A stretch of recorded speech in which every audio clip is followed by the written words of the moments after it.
Hello, hello.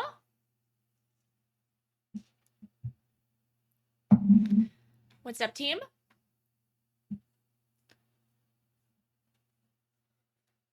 Happy Friday.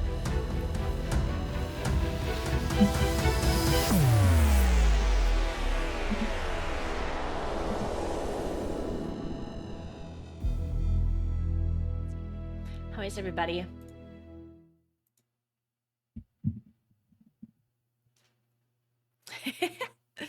Yeah, I should add the cats to the starting screen. Good point.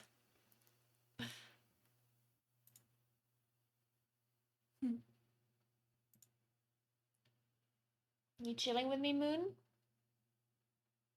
It's sleepy, huh?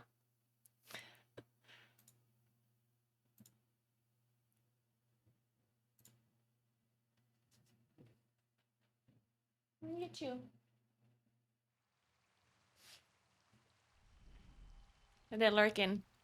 They're making sure that you guys don't say anything weird in chat. They're modding the chat now.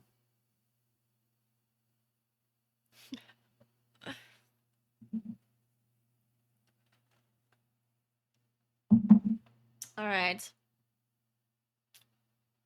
We have time to do some keys. It is Friday, Crucial.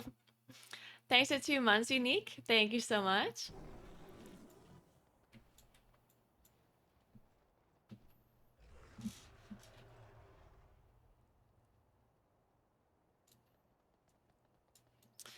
All right. God, my hair's open and it's blowing it into my face.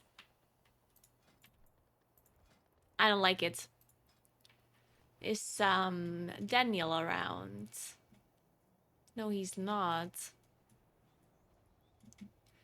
Oof, that means for me to pug. And no one's gonna invite me. Yikes. Oh, man. Everyone's looking for an evoker. What key do I have? I have a shitty key now? We depleted my 26 older man.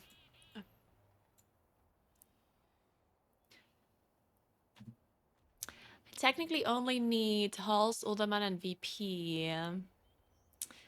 That's a VP, but they have...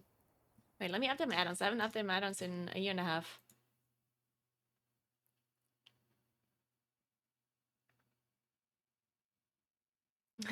Bean, yeah.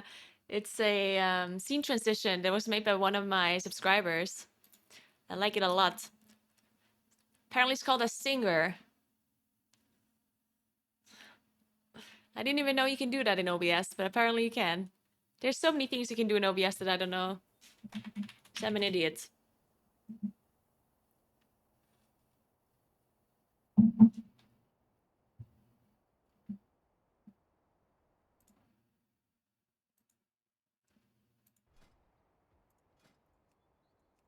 All right. The true healing is hard this season?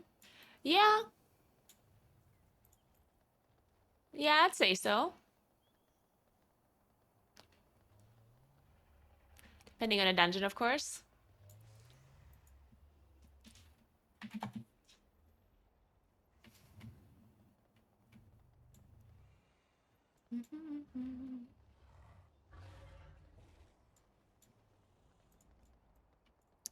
Man, packing is gonna be something else. Oh, Kipsuda still playing Red Paladin? Aww.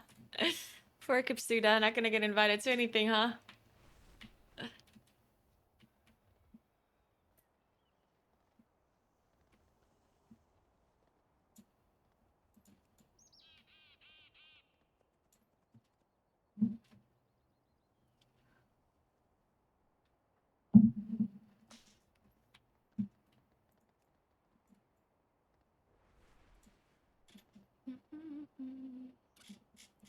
It's TGP later. Are you guys excited? Who do you think is gonna win?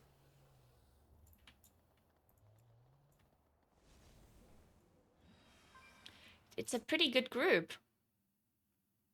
We have Direwolves, Perplexed, Mandatory, and Fetchard Yes. All good groups. I forgot the other two, I'm sorry.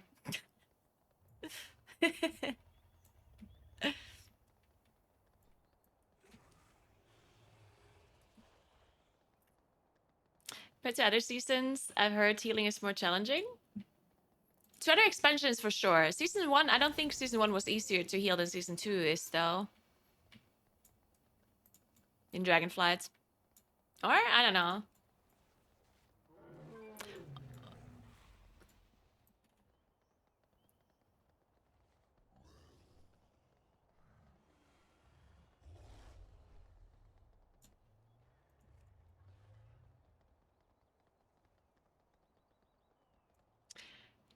Always blame Panda. You have a need to share everything you do?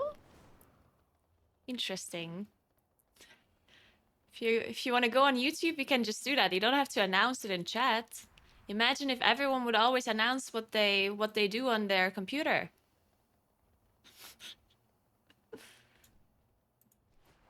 Like, oh, I'm opening Chrome right now. I'm checking my emails. Opening Discord.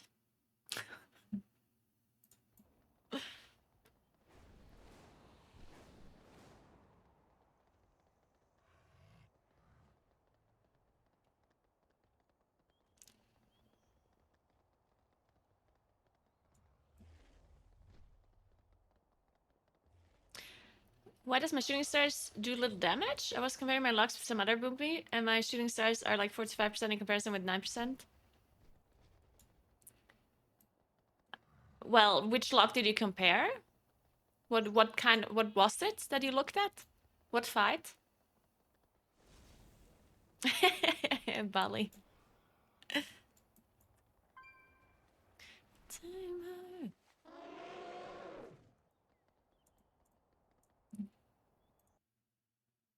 I don't think I'm gonna find 27 keys, huh? I'm going on MySpace.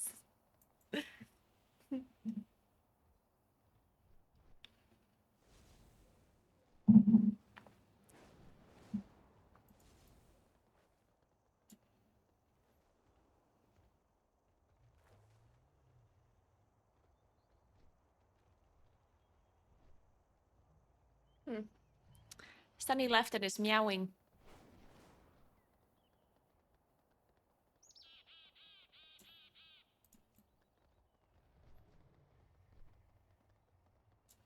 We can try and join this key. For fun.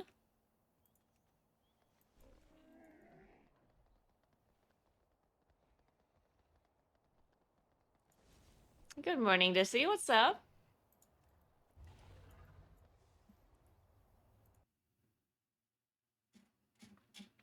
I think I need to buy... By the way, I think I need to buy like a robot. What is it called? A cleaning robot. I don't know what it is with these cats, but they're dragging like the litter everywhere. It's so annoying. It's my whole house full of litter. I'm vacuum cleaning every day, and it's still just everywhere. How are they so bad at keeping the litter in the litter box? Thanks for 21 months, Wartor. What's up? What's up? Yeah, like a Roomba. Yeah, I should buy that.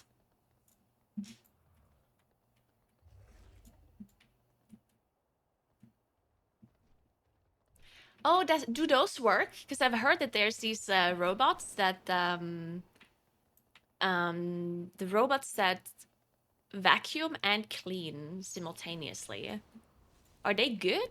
Or should you buy two separate ones? Like, should you buy one that's only vacuum and the other one is only mopping? Because I'm not sure if these combination ones work well. Hey, Farfa. I have these litter boxes that are like where you jump in from the top. The thing is, so you jump in from the top and then there's like a little bit of a space where if they jump on top of it, it has holes in it, and then the thing that is like on their paws would immediately like go down in the litter box again. But the problem is that instead of jumping out onto that little place, they jump out onto other spots. you know, because the litter box is not standing alone. It's like close to like the toilet and close to like some other spaces. So instead of jumping onto the thing on top of it, they just jump from inside the litter box onto like the top of the toilet. Thanks, Aidman. Savage, what's up?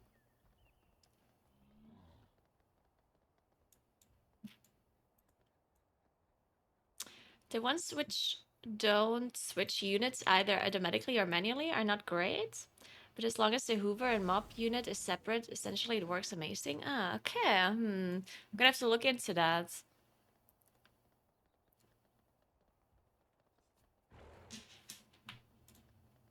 Wait, so we do Null Flare, right?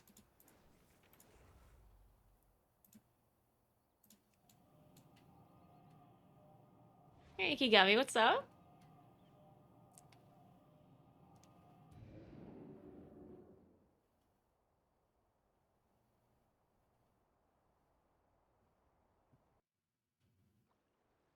Oh, so it's doing the vacuuming and then it switches. It goes to the station and switches. Ah, interesting. I'm gonna have to look into that.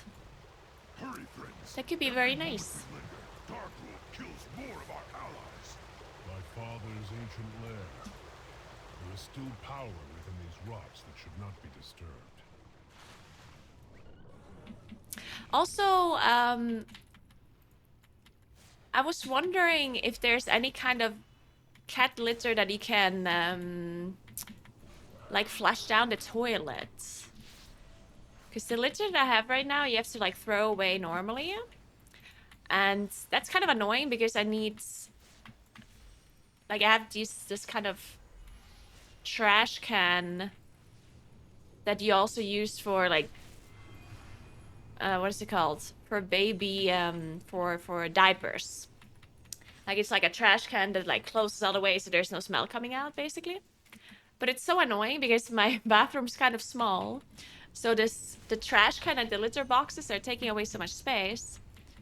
So I was wondering if there's any kind of litter I could flush down the toilet instead.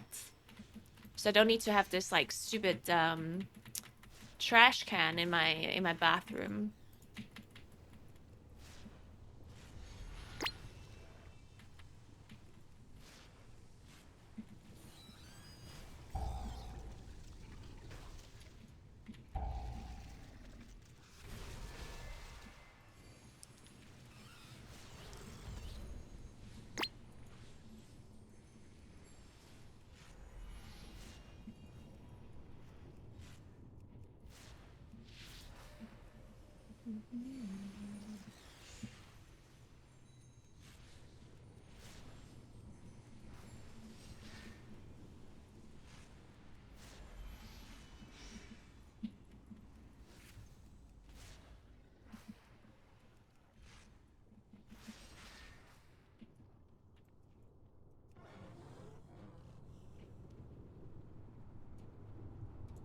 All right.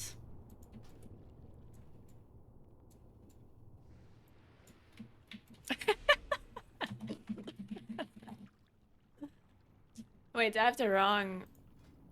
Why do I have Swiftment?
It's a corn rascaliter we get in Australia for flashing, huh?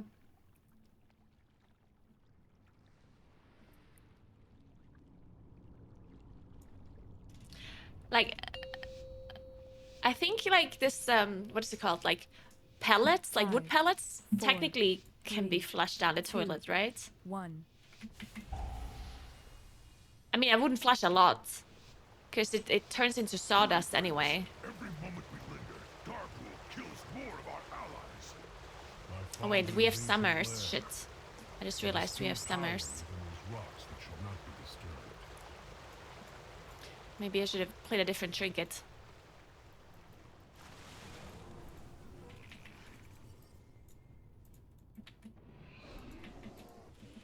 Ooh, we're doing the Guardian Druid pull. Love Guardian Druids.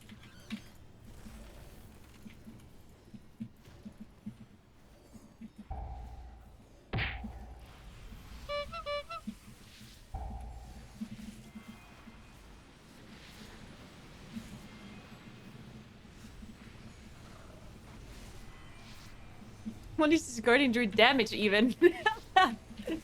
Jesus Christ. This is illegal. You're getting... Uh-oh.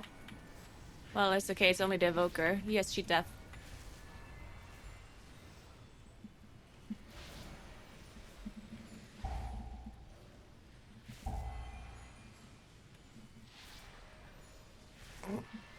Fucking Guardian Druids. Look at them.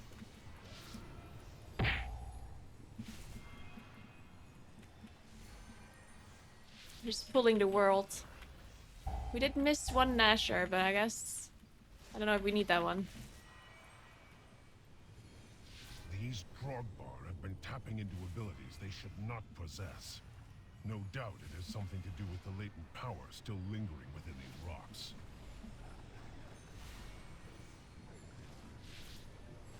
Navarok, betrayer. You would lead these intruders against us. Darkwood cannot control the hammer. Don't have Incarn for a pull here, but it is what it is.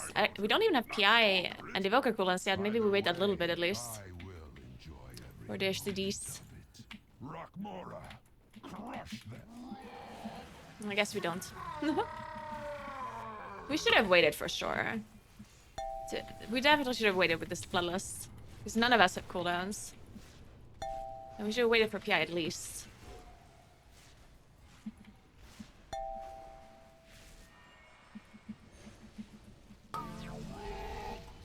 Zephyr.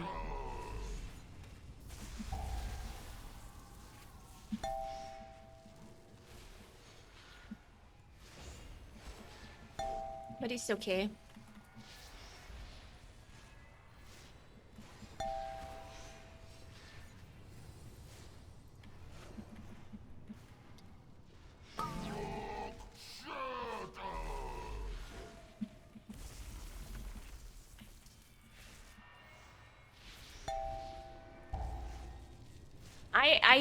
I think you're wrong. I think it is very possible that they nerf Evoker.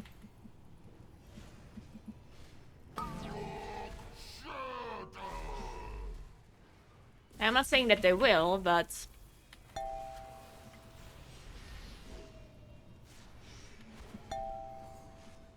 it's definitely possible.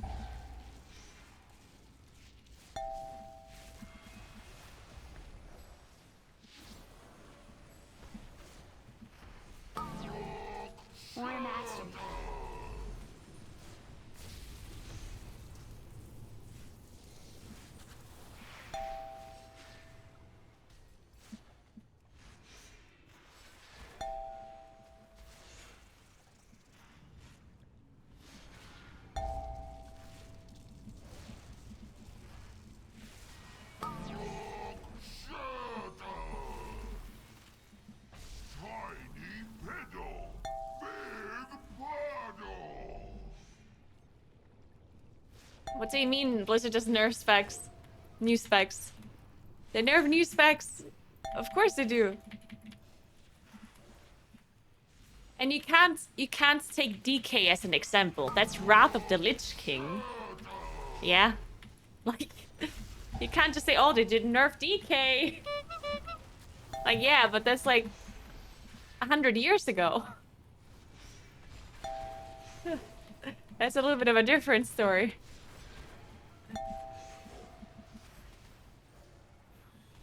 They did nerf Evoker, like, at the start of the expansion. Like, it was nerfed. It wasn't completely OP or anything.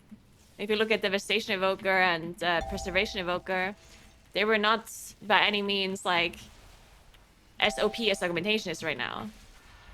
Like, they were good, yeah, but definitely not, like, super broken.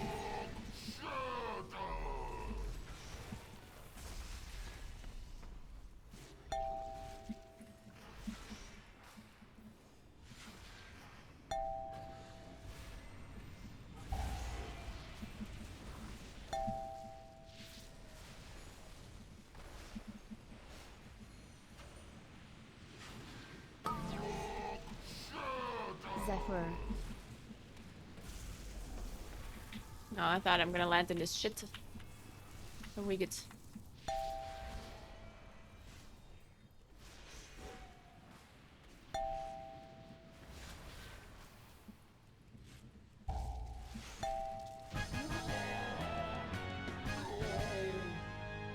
Well, they know we're coming now. I hope our allies can keep their main forces occupied long enough for us to complete our Yeah, mission. TGPs today. Are you ready to see the same comp in every dungeon? No, I won't be doing that. I will find my own path and rejoin you. The Underking uses slaves to dig at the bones of my father? He does not know the powers he meddles with. Alright, what kind of pull are we doing here? Search everywhere. These peasants have been hiding rations from the army. If you're not fighting, Alright, I'm you're popping not then. eating. I didn't vortex this pelter.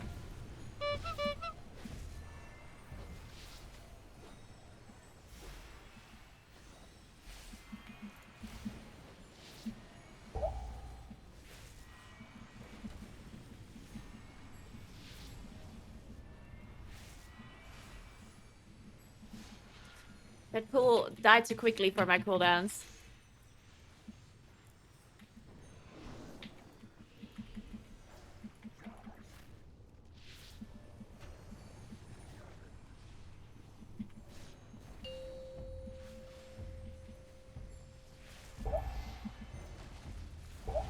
Oh my god, I didn't get an avalanche.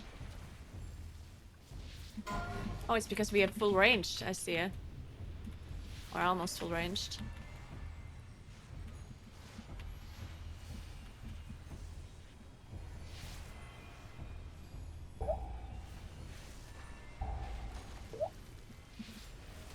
Oh, it missed me, the avalanche.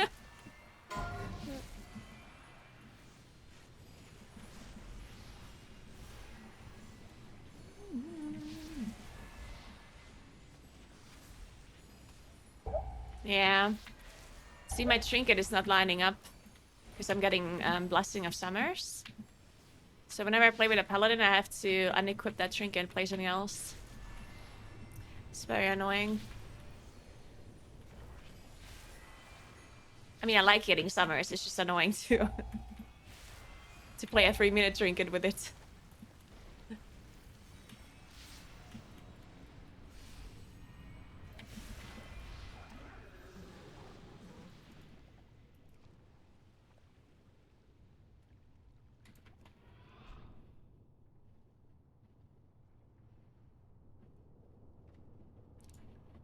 No, I don't think they play Vengeance Demon Hunter Moonkin.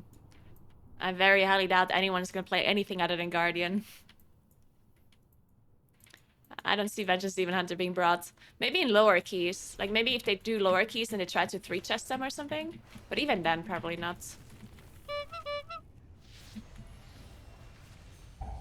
My Guardian's just way too good. I will beam this.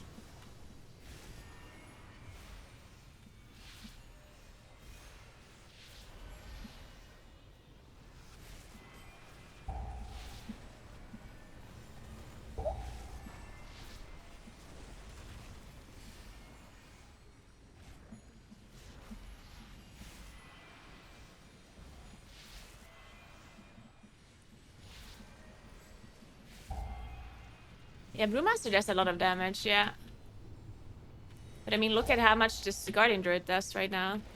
144 overall DPS. And it's not just DPS that the Druid does. Druid also gives Mark of the Wilds.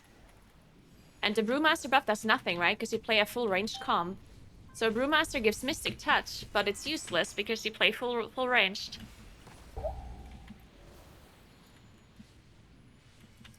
So Mark of the Wild is like 10 times more useful. Plus, Guardian Druid has a lot of like off healing.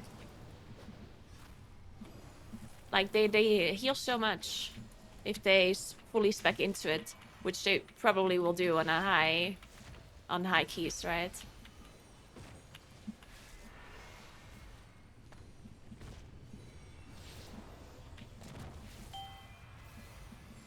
And then of course they have all the Druid utility like Soothe and Dispel, and Typhoon, Vortex if they spec into it. I'm just saving my lust for the boss. My cooldowns, I mean.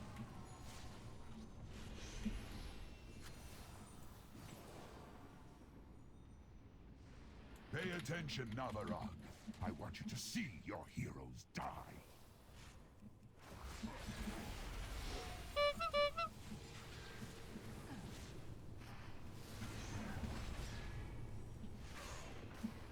High Mountain itself rises against you.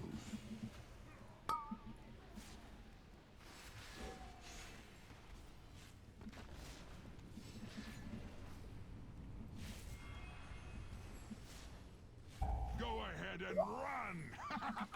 It will change nothing.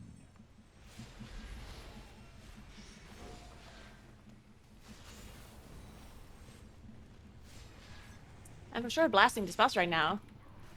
Maybe not quite Fire Mage Blast, but Go ahead and run! but close enough. It will change nothing.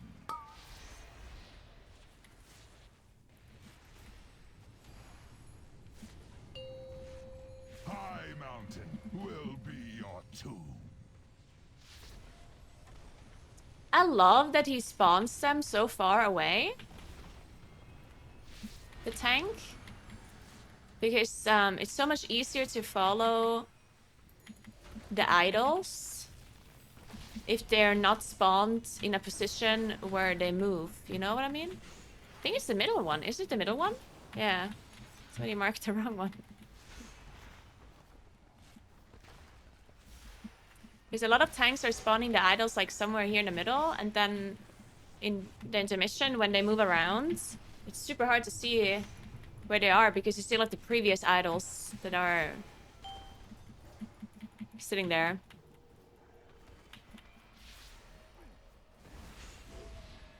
High Mountain itself rises against you.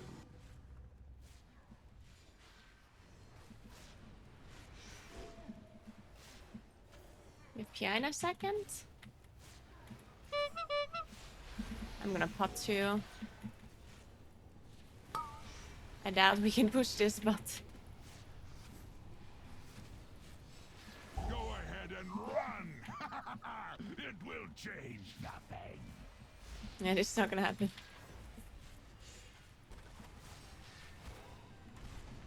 Maybe with a mage.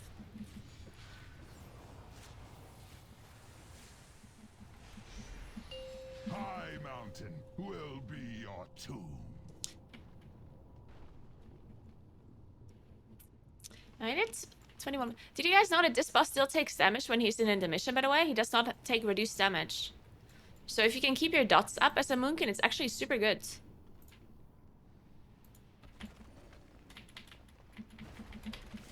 So technically speaking, if you could somehow pull a mop or something during the intermission, so I can keep starfalling, because if I starfall, my dots get extended, right? So if you play with a Moonkin on this fight and you really want to maximize boss damage, you can technically pull something in intermission so I can keep starfalling, you know? So I can generate astral power. Because then I would actually do a lot of damage to this boss while he's downstairs.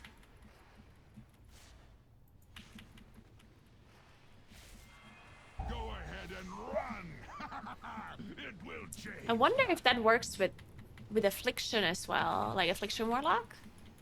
If you nah, I guess you don't really have anything to nah, I guess that doesn't work. Go ahead and run. But I wonder if Rupture would hit the boss. Change nothing. You're rupturing while the dots are down, probably.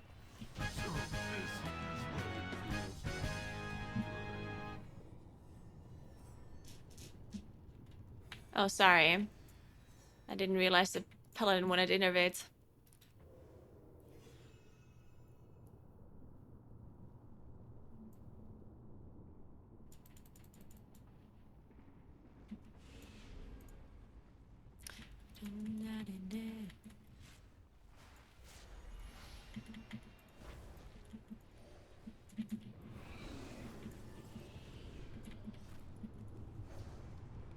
Mother of worms, arise! If they complete this summoning, our passage to Darkroll will be blocked. War Master. She comes. Neuraxis will feast on your bones!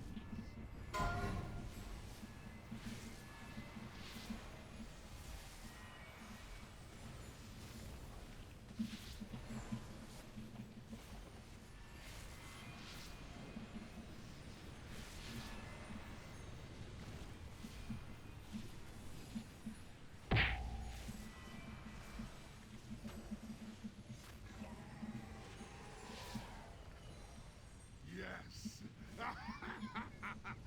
Wait, no! Ah!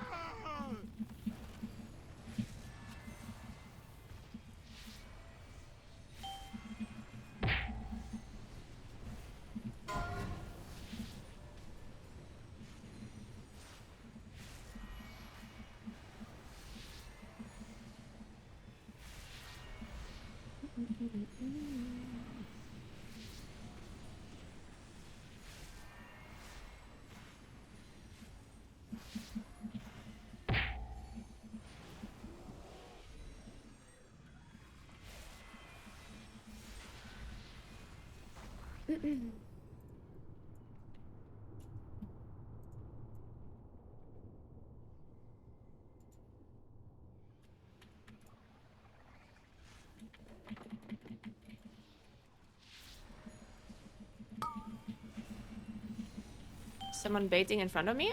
Apparently not. Front one is not slowed.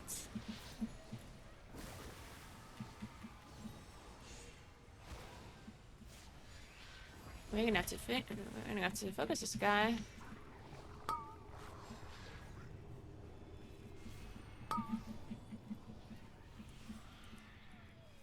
So in this boss, guys, if you don't know, if those bats jump into the puddles, if they get hit by the green puddles, they get slowed and take a lot of damage. So you want to spawn the puddles where they jump down, because they always jump down on the same spot.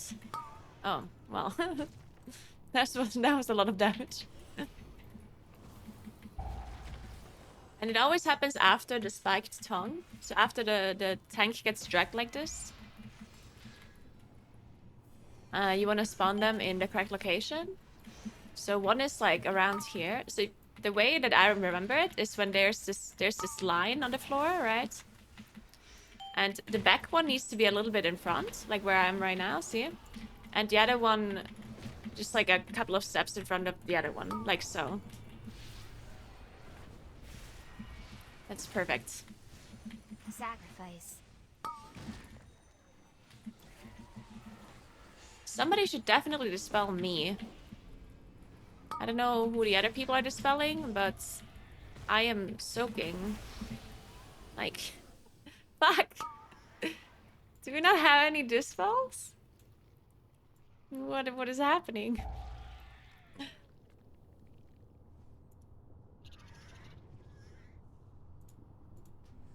We should have 3 dispels, no? I think the Guardian Druid has a dispel, the Paladin, and the Priest, no? Actually, no, the Priest can't do poison. The Evoker can do poison.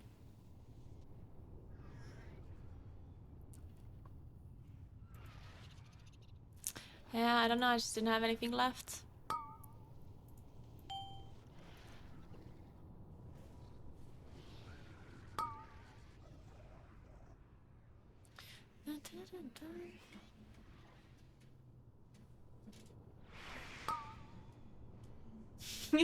Jules. We have a rest.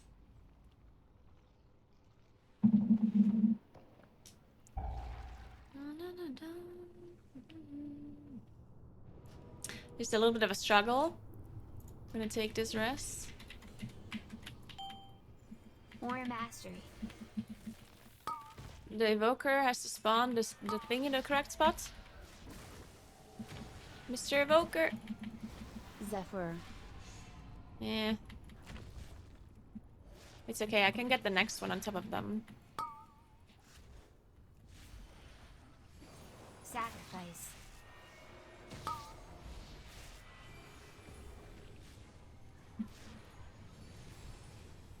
Yeah. We'll see if that works.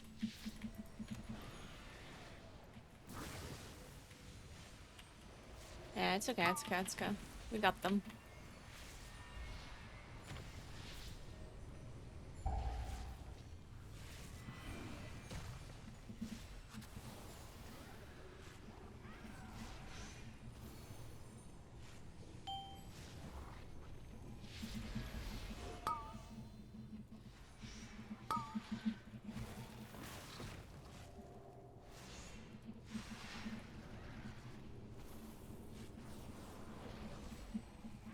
We're gonna have to play one more set of ads.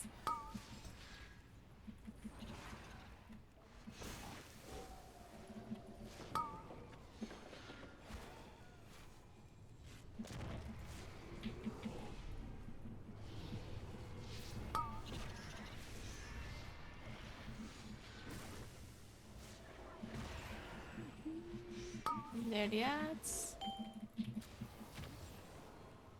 Sacrifice. Maybe I can spawn the next one on top. Alright, that works. Oh, actually, this guy didn't get slowed.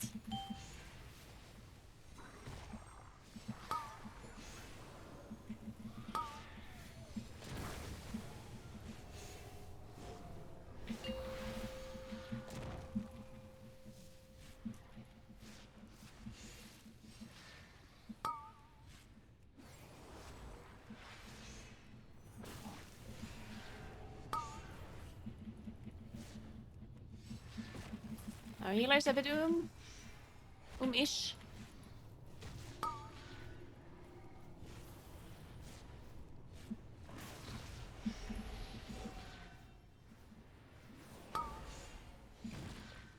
Oh, it's okay, we have Spike Tongue, we're good.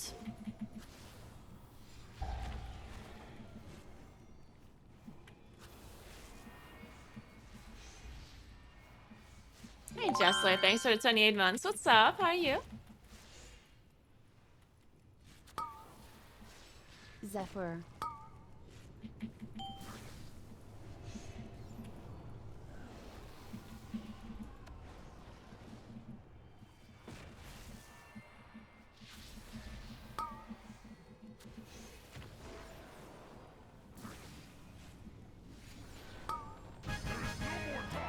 Please, no! I am sorry, heroes. It appears the treasure you seek will be found on the other end of this beast. We will 100% not see a queue without an augmentation evoker in TGP. Yeah? That is not gonna happen.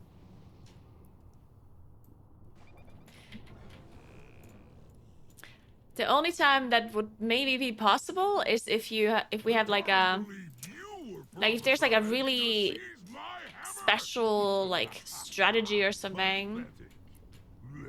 But is this a pull?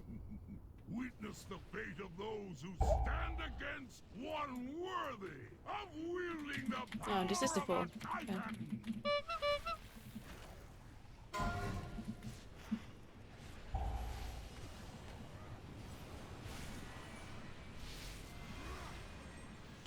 Like if there's like some random cheese strategy. Oh. Rip them apart.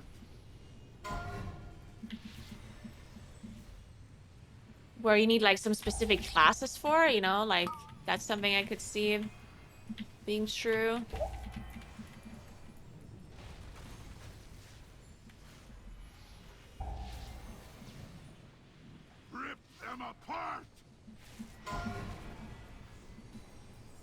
But other than that, if there's nothing special going on, you for sure have not a single key without an augmentation evoker.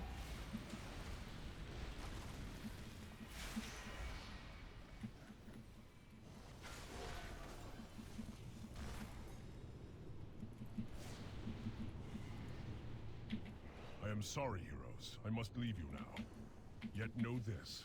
I have witnessed your deeds with pride, and I am sure you will not fail High Mountain in this final hour. More mastery. Rip them apart! Zephyr. Sacrifice.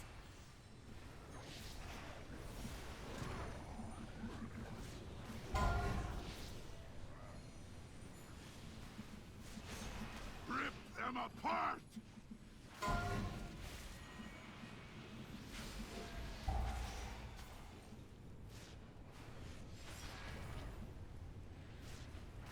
I mean, it's definitely possible that it's getting nerfed because it's completely broken.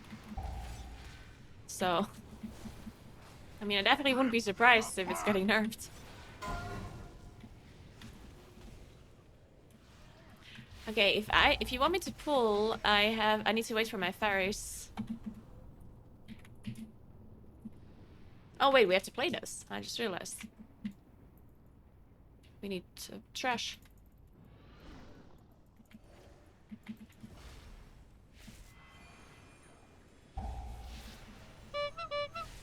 Man, shit, I did not realize that we have to play both of them. Otherwise, I would have pressed Incarn on the previous poll. But I didn't look at the count. I thought we only have to play one.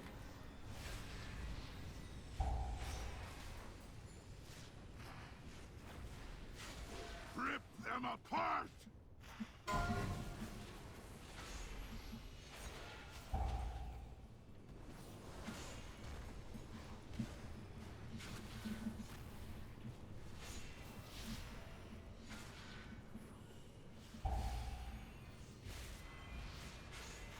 Rip them apart!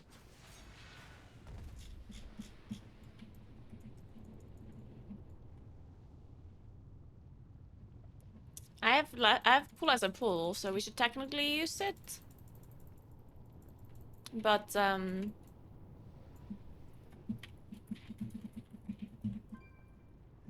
will break this world asunder before I let you take my hammer. The mountain will gnaw on your bones. I'm just gonna cleave this out. I'm pretty sure it's just gonna die. I'm going on the bus.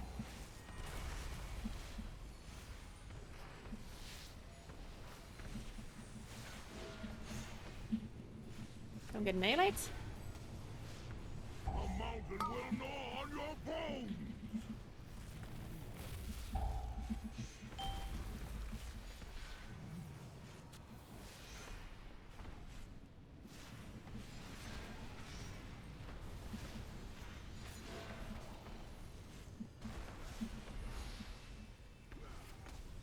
The mountain will gnaw on your bones.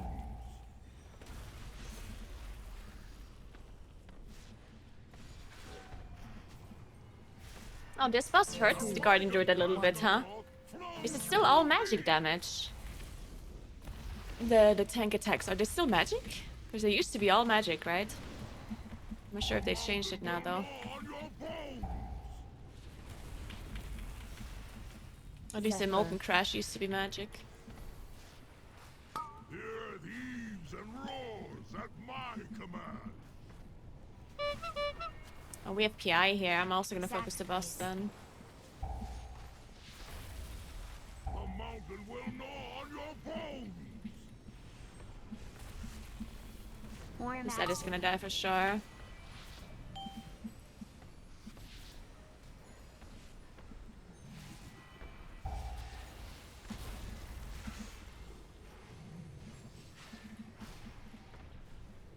The mountain will gnaw on your bones.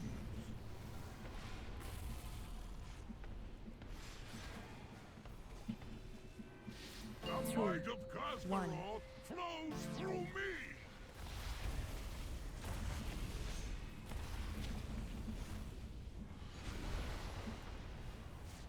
The mountain will gnaw on your bones.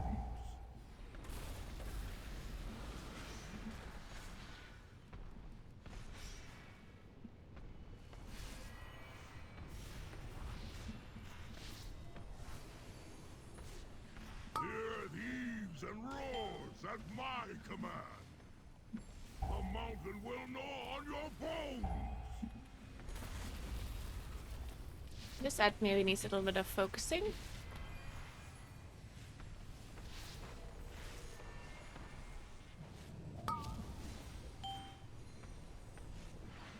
And spawn the next pillar on top.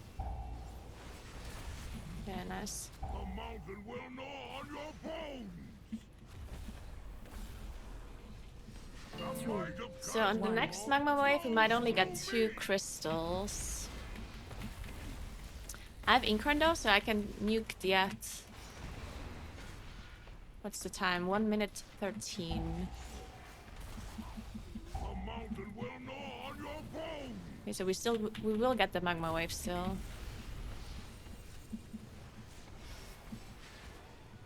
If the boss doesn't die before. Oh, the boss will die. We have all cooldowns. Yeah, this boss is dead on my screen.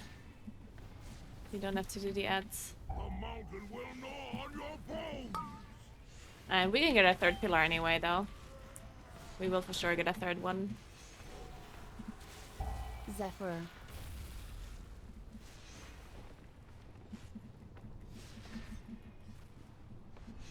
And die to the ads. The mountain will gnaw. How is this possible? Nice. I was chosen.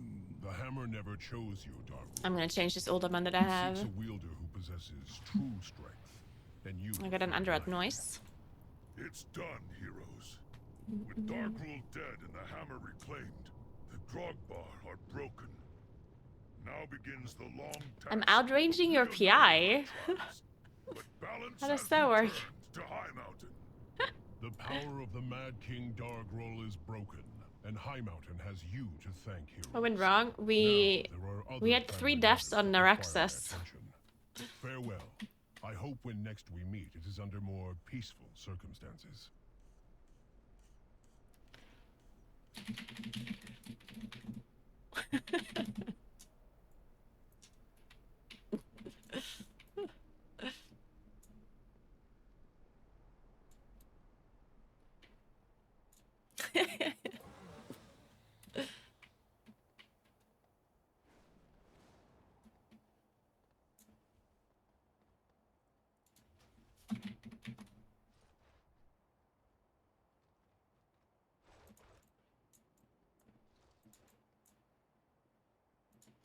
Alright, let's see if we can find a 27.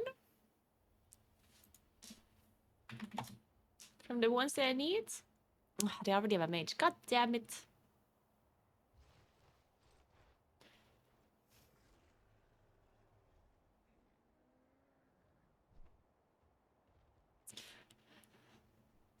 So many mages nowadays.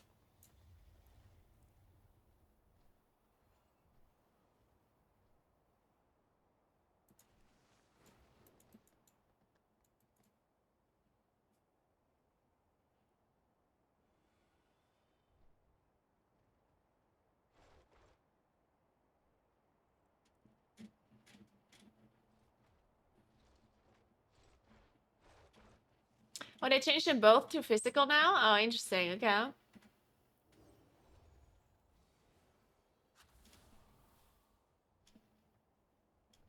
Wait.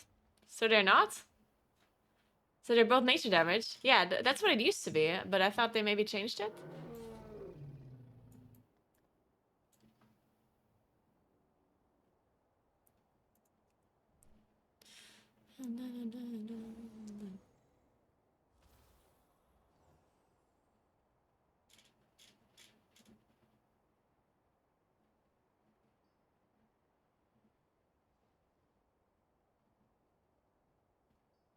TGP starts at 7 p.m. Approximately, maybe a bit earlier. Oh, I forgot to do the thing. Oh my god, I have to do a shout out. Whew. I have to do 2. Okay, oh my god, thank god I remembered. Alright guys. I have to do a quick shout out for ExpressVPN. Because they're so kind to sponsor the stream today. Big shout out. If you guys use my code, you get 3 months in addition for free with my code. No, actually, you just need to use my link. There's no code. You have to go to expressvpn.com/Naguura, and then you get the extra 3 months if you use the link. All right? And yeah, VPNs. We all know what they're good for. You don't need me to explain. If you need me to explain, if you've never heard of VPNs before, one thing you can do is not have Twitch ads. Very smart. Because certain countries do not get a lot of ads. So if you use a VPN to like a country that, like some random country, then you might not get ads, or at least you get less ads on Twitch. So that's really, really nice. Then if you play with high latency from like a country, like if you play a game with high latency, let's say you are an American and you play on EU, or you're a EU person and you play on NA, then you can use a VPN to get lower MS. That apparently works really well. Preheat is doing it in our guild. He says that it lowers his MS by like 20, 30 or something. I mean, obviously, it's still going to be lagging a little bit, but but it does make it better, which is nice. And then, of course, if you're watching any kind of streaming services like Netflix or whatever, then you can connect to a VPN. This also works on TVs, by the way. I didn't know that. You can use ExpressVPN on like a smart TV and on like iPads and phones and whatever. I didn't know that, but apparently you can do that. And then you can watch other shows and stuff, because streaming services always give you the shows for like the country that you live in. Unless you use a VPN, then you can watch whatever shows are available for the other country that you're connecting to, which is really nice. And it also is pretty nice for like if you want different subtitles or different languages, then you can also connect to a different country.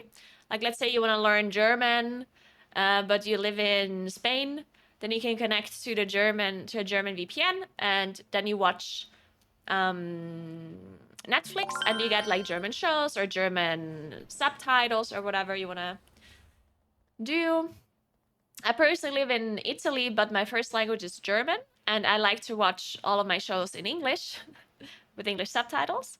But on some streaming services, because I live in Italy, some shows are only in Italian and not in English. So whenever that happens, I just watch another show. Because I didn't know that you can actually connect a VPN to your smart TV, because I always watch Netflix on TV. So I didn't know that you can actually connect it to your TV. So next time I want to watch a show that only has Italian subtitles, then I'll use VPN. Make sure you get the English ones. Thank you so much for 7 months, Digit. What's up? And thanks for 26 months, Lucid Disaster. Dankeschön, danke, danke.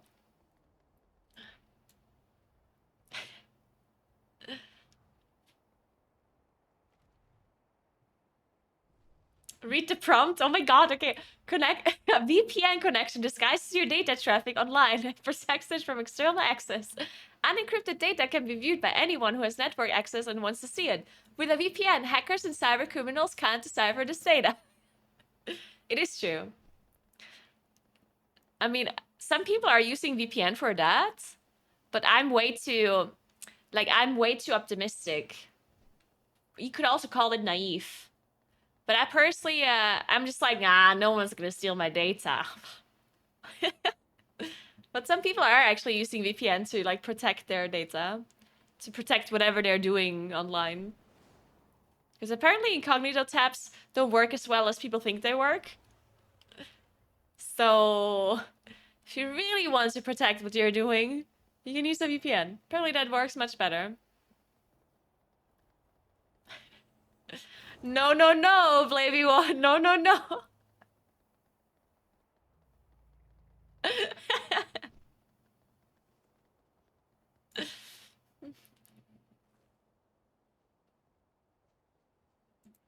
Watching your stream yesterday and got a trailer for Barbie in German, and I'm from Sweden? That's so weird because I'm not from Germany. That makes no sense. You get a German Barbie trailer. Because I get Italian ads. If I get advertisements on Twitch, they're always Italian. Because, I mean, I live in Italy, right?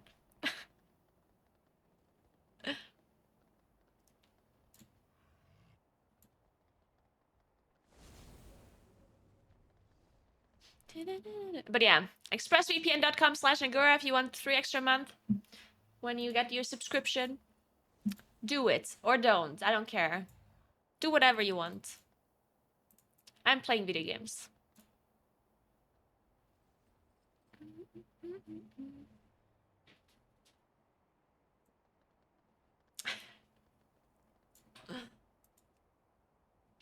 It's so windy again.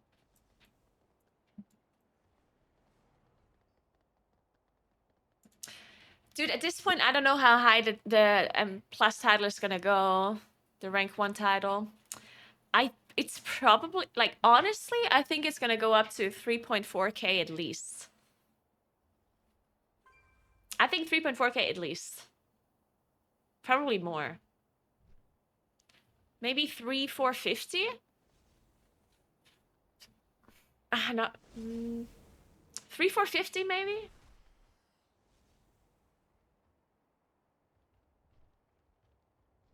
It's not gonna go 3.5k, I don't think. Nah, I don't think it's gonna go 3.5. You think so? All 27s? I mean, maybe? Yeah. I mean, it could. Yeah, 3,450 seems already, like, kind of high. Like, I think 3,450 seems reasonable, but 3.5k is a bit too much, I think. I don't think it's gonna go that high.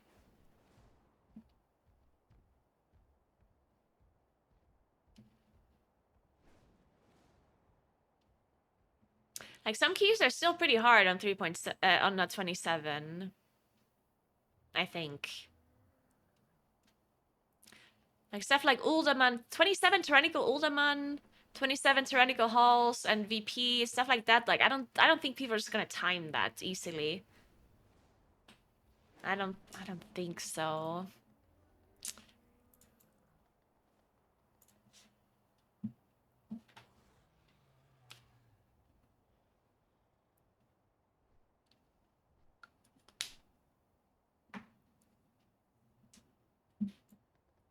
But it is technically possible that they nerf Augmentation Invoker and then also nerf the dungeons.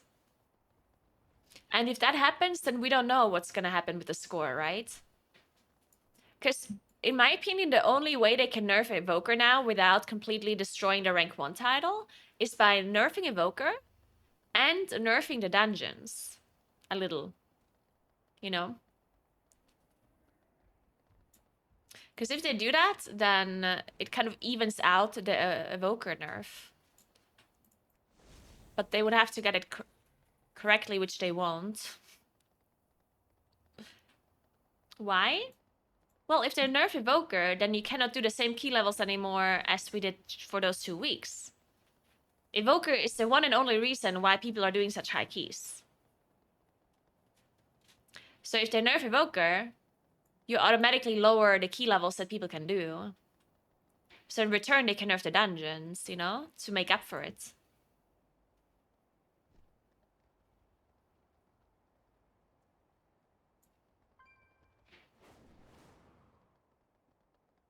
Nah, I disagree, Naomi. I think the fortified keys that I did last week, you can do them still. You can still do them for sure.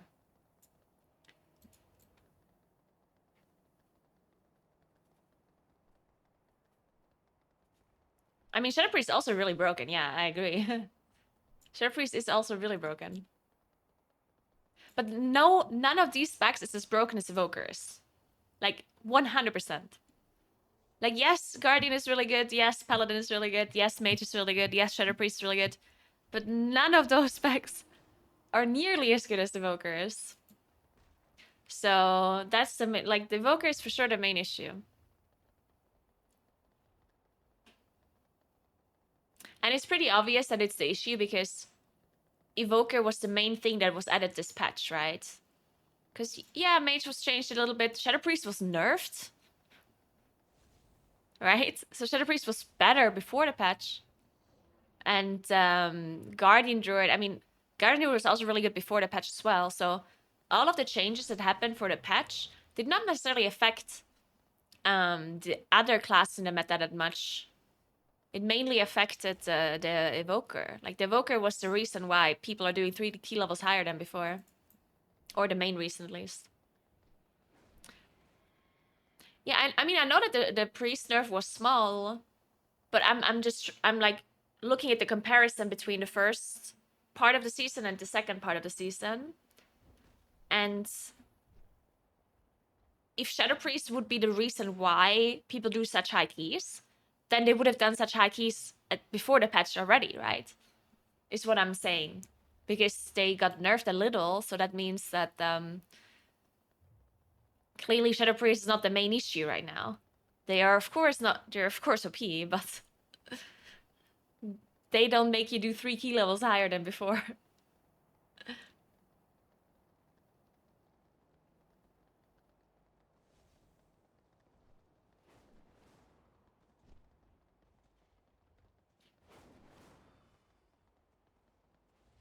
Morning, Kapka, what's up? If they don't make augmentation OP, people won't play them. Every game does this. No, you don't have to do that. That is completely made up. At the start of the expansion, they introduced a completely new class, Evoker. And it wasn't OP. It wasn't as OP as augmentation was. Devastation Evoker and Preservation Evoker. You don't need to make a class OP for people to play it. That's just made up.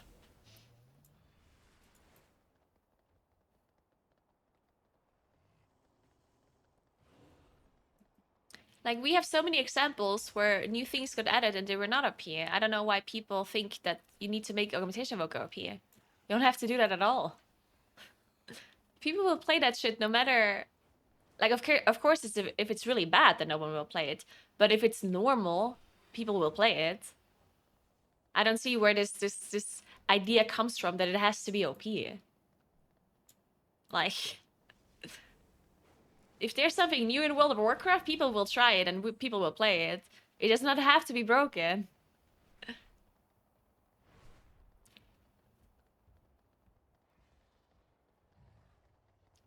Yeah, DK was broken in Wrath, but Wrath of the Lich King is not something you can compare to World of Warcraft today.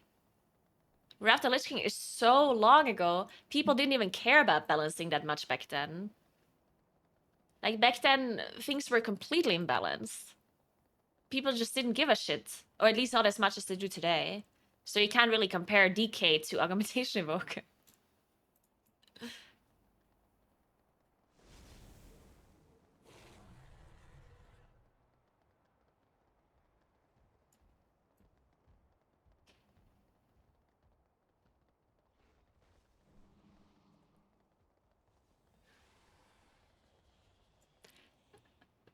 Oh, Flappy, you think it's because of utility and not just because of PI and your damage?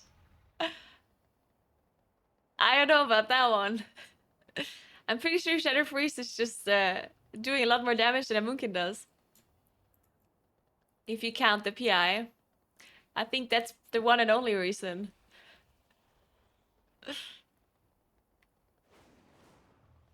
I give you PI and you out DPS me in 2 seconds. Yeah, but you give me PI. That's the first part of your sentence is the important part. Right? Because if you're not in the key and I'm in the key, then I do less damage than you do. If you count the damage that another person gets from PI, right? Like, that's your damage. The damage that I do with PI is your damage. Because we don't have that extra damage if you're not in the key, right? So you have to count that as Shadow Priest damage. It's the same as augmentation damage, right? PI is part of Shadow Priest damage, and it's super good, right? It's for sure better than any other spec, if you count that damage. Well, maybe not as good as Evoker, but... Jesus.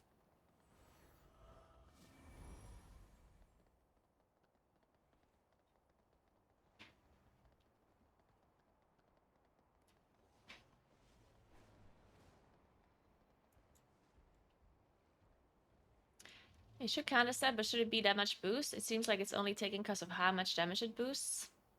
You mean augmentation? Or Shadow Priest?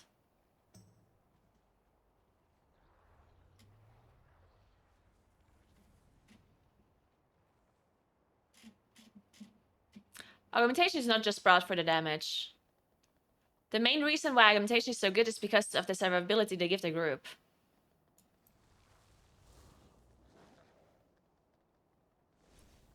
The damage the Evoker does is really good, of course.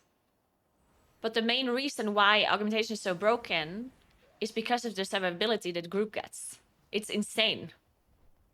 Like, it's you don't see how crazy it is, but it's insane how much survivability an Evoker gives. It's basically having half a healer, an extra half healer. Like, every key you do nowadays is like 1.5 healers. Not because of the healing that, like, Evoker doesn't do that much healing, like actual healing, but they give you so much like damage reduction. They have a million shields to give you versatility. They have Sapphire. They have so much like defensive stuff. They have a cheat death. Like they make you survive things that you could not survive without them. That's the reason they do such high key levels now. It's not because of their damage. It's because of the survivability they give. And they also buff the healers as well, yeah. The healers heal more because the augmentation evokers in a group, right? Thanks for the 13 months, Sim. What's up? I prefer a Shadow Priest over an augmentation, though. Sure, I mean, if you prefer that, that's up to you. I don't.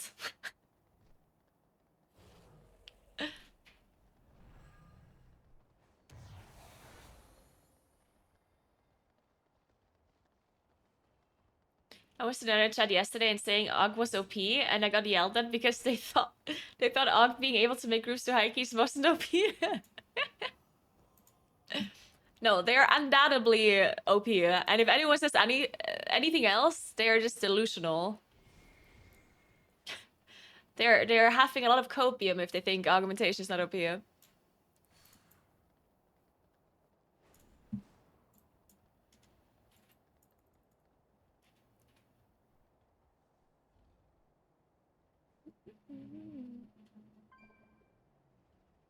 All right, what are we doing?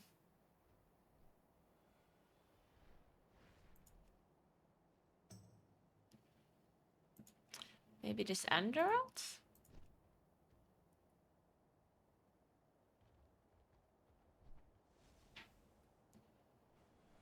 Yeah, the Godcom will be in almost every dungeon. It is possible that some people play something different. And by different, I mean... like, the augmentation Invoker, of course, stays. But by different, I mean, like, maybe, like, another healer somewhere? If you want a certain, like, other utility? Or if you have, like, a super cheeser like, a cheeser strategy somewhere. Right? Like, it's... like, for example, Freehold. Freehold with the cannons, right? If you want to cheese something very specifically, then I can see there being a different comp. And the person that will be switched out is probably, in my opinion, it's gonna be the mage. I think. I think the mage or the Shadow Priest is what you switch. I don't think you switch the tank unless you want to 3-chest like lower keys, maybe. But if you do on higher keys, I don't think you play anything other than Guardian. And I also don't think you play anything other than Paladin. Unless you want a certain other, like, utility. But if there's something you want to switch because of whatever reason from the damage dealers, so you switch Mage or Shadow Priest. But I don't think it's actually gonna happen, like... like, it's not actually gonna happen.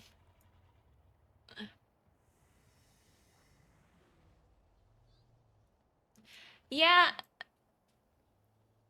But I don't think you play brew. Like, I personally think you don't need to switch your tank for 3 chesting. Like, what's the point? Like, the tank damage is not gonna make the difference, in my opinion. To 3 chests or not 3 chests, right? Especially because you lose buffs. If you play Brewmaster, you lose Mark of the Wild, right? Is that worth it? Like, does the Brewmaster do so much extra damage that it makes up for losing Mark of the Wild? Probably not. No, I know Brewmaster does a lot of damage, but not... Like, this Druid here did 100k DPS overall. In an elf flare, where we had, like, problems. So, like... you can invite a brew and he does 150k or whatever. And... the healer has to heal more because you're losing off heals.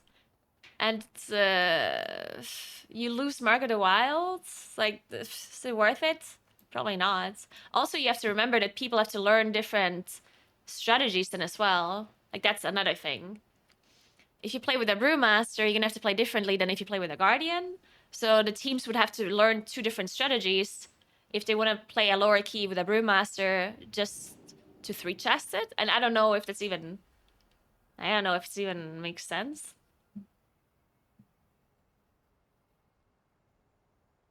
It's also a lot of pet damage. It doesn't actually save time. Yeah, that might also be it. That's why Equinox always posts pictures of, like, Brackenhide on overall.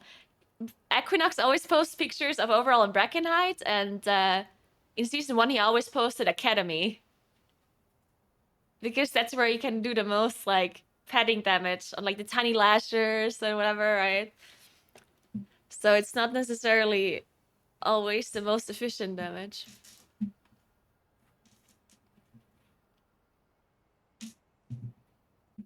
So yeah, I'm not sure if Brewmaster is gonna be an actual thing. I don't think so.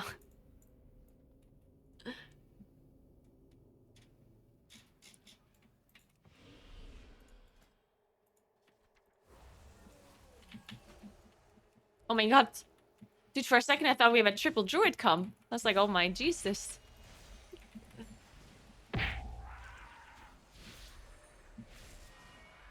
I think it's very possible to nerf Augmentation Evoker, yeah. So here's the thing with... Like, people are wondering if they're gonna add more support classes. And I just don't know how they would do that. Like, I just don't get it. Like, what's Blizzard's plan here? I would love to know their plan. Like, what are you gonna do? Like, you want to add 10 more specs to the game that are, like, support? When we already have, like, 30 million specs in the game? Is that what they want to do? Is that their plan?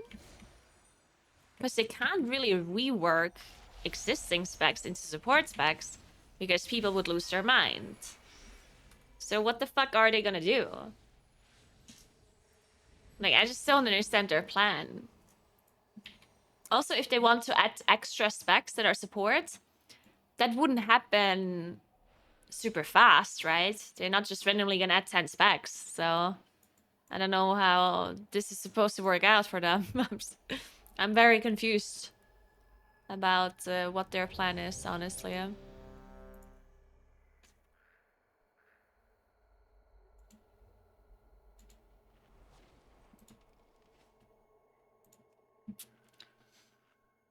No, they cannot rework Disc Freeze into the support spec. They're not gonna rework existing specs. That's just not gonna happen. Like, imagine you have been playing Disc Healer all of your life. Your name is Linda, and you've been playing Disc Freeze your whole life. And you play World of Warcraft twice a week, and you log in and you play Disc Priest in a raid, and you have a great time. And then Blizzard changed your spec into a DPS support role. What do you think Linda is gonna fucking do, Linda is gonna be upset.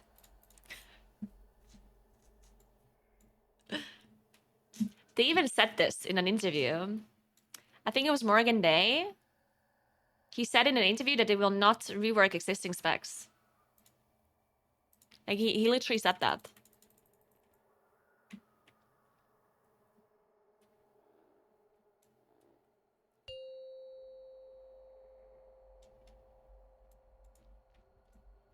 Five, 4, 3, 2, 1.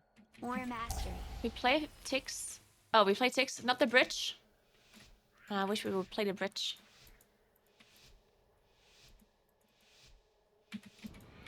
These caves must lead to the legendary Uldir. The Titans constructed this facility Zephyr. after the fall of the Blood Empire to run experiments on all manner of beasties. More mastery.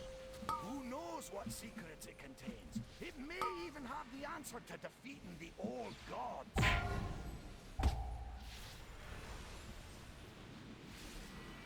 Who just killed this priest from 20 to 0?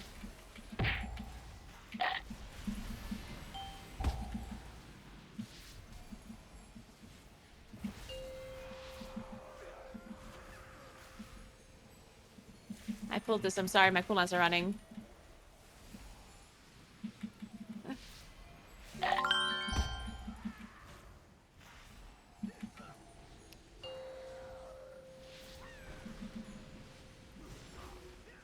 Hey Pavilion, thank you so much for the 3 months. How are you doing? Happy Friday.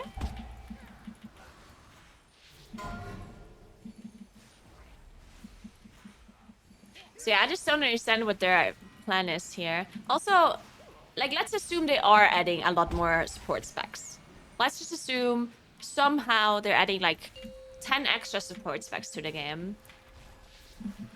Like, what do they do with our like content group sizes? Because M plus is 5 men, right? So if you have 10 support specs and you make them kind of so quote unquote mandatory Sacrifice. for M plus, then you reduce the damage slots to 2. Which would be a disaster because right now we already have way too much damage dealers for M plus. There's way too many damage dealers in comparison to tanks and healers, right? Now imagine there would only be 2 slots for damage dealers. And the other thing, like the third damage dealer is for support. Like, that'd be horrible. And it would be the same for raiding as well, because in raiding, if you reduce the amount of damage dealers slots you have because you want to add support roles, that would also be very, very annoying for raiding as well. So I don't know how they would want to do this without without it just being horrible. Time for a sacrifice!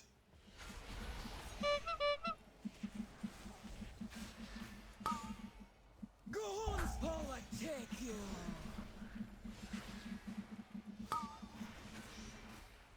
Rotten widow!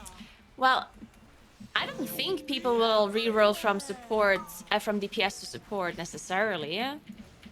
Like, I feel like DPS players are the least likely to play support, no? If you look at all the roles we have in World of Warcraft, I think DPS is the role that would be the least likely to reroll to support, no?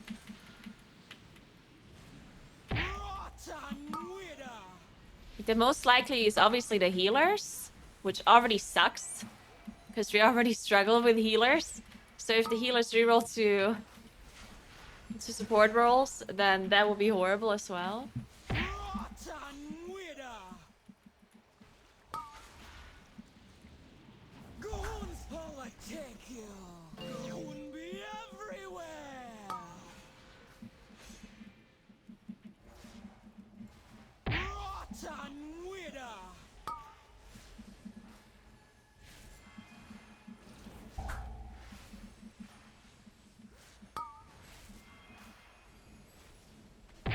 Oh shit, maybe I should interrupt. Our tank having some issues.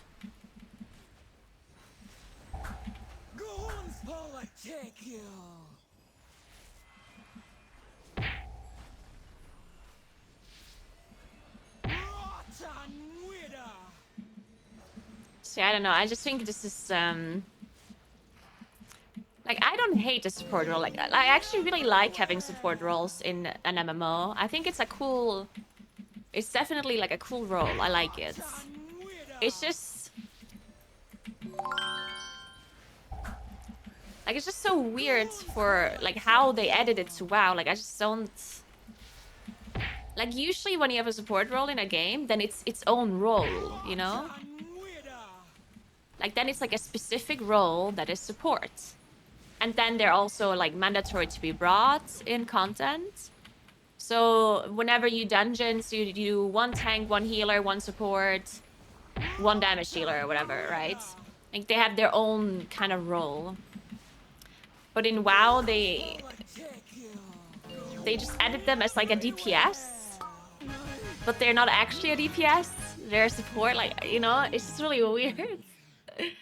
And I don't know how they want to like not have this be weird. I don't know how they want this to work out in the end. I don't know.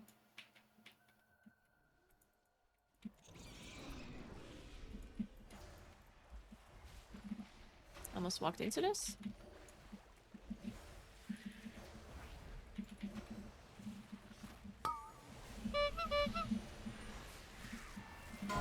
Sorry, I interrupted the slasher because I didn't want to be stunned.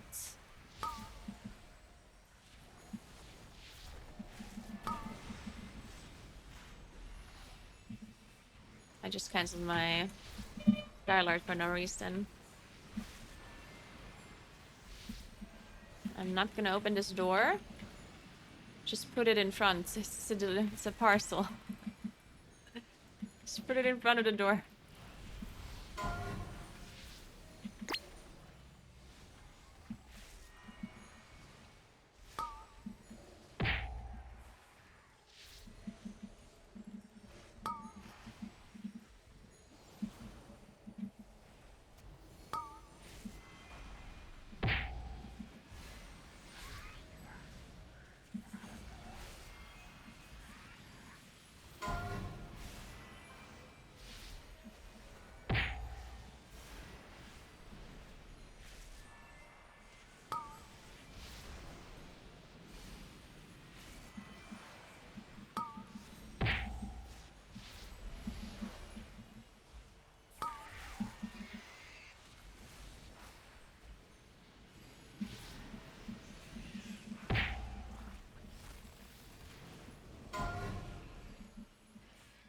More mastery.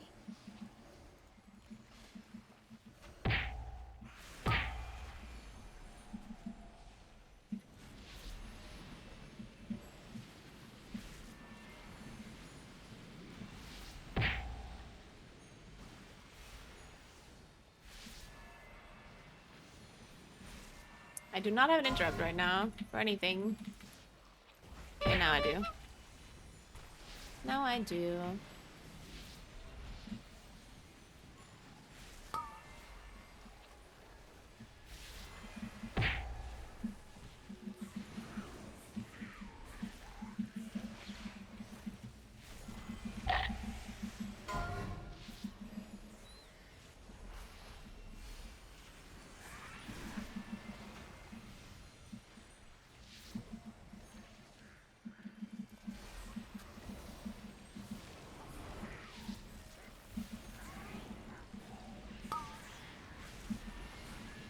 I'm gonna Sooth and Splat Swarmer for you. But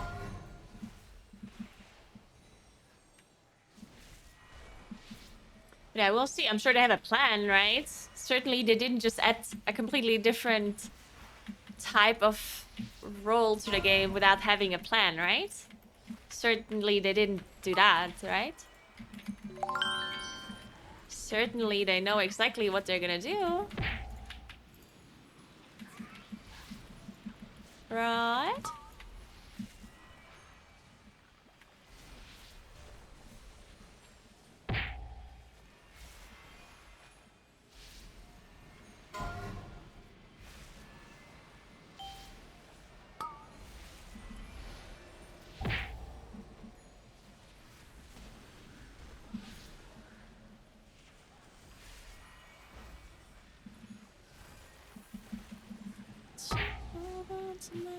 Oh shit!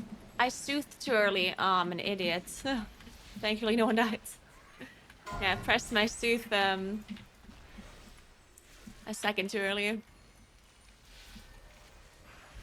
We don't have bloodlust just yet, but not long. Shit! I wish I could have entered my clips just there. Hey, Nocturno, thanks to the Prime. What's up? What's up? Hey, Mika.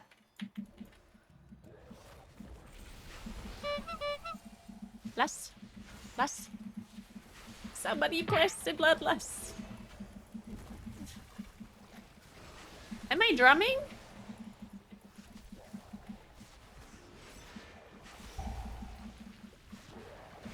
No, fuck.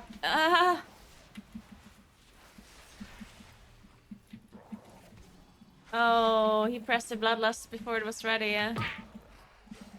Well, now I don't want to lust anymore. We should lust, after...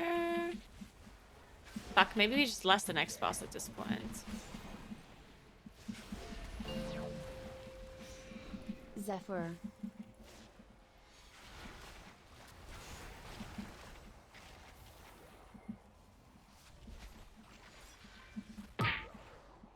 Oh, shit.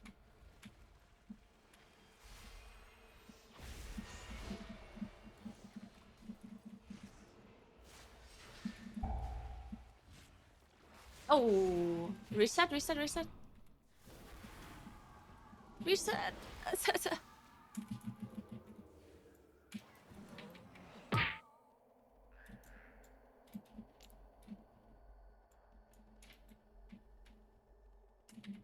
Idiots.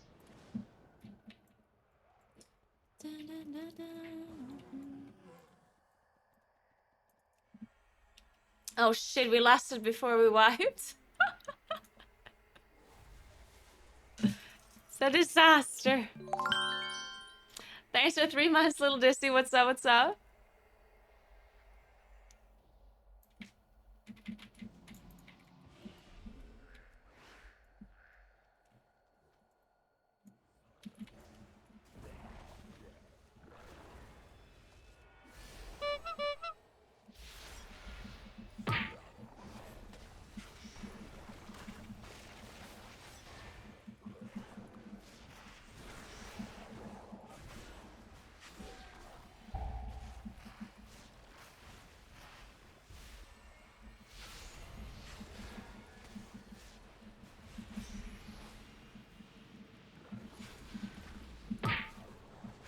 Oh shit.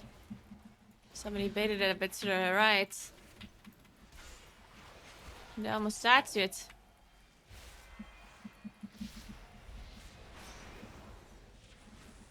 Warrior Master. Zephyr. We overlapped Zephyr and Aura Mastery. Not ideal.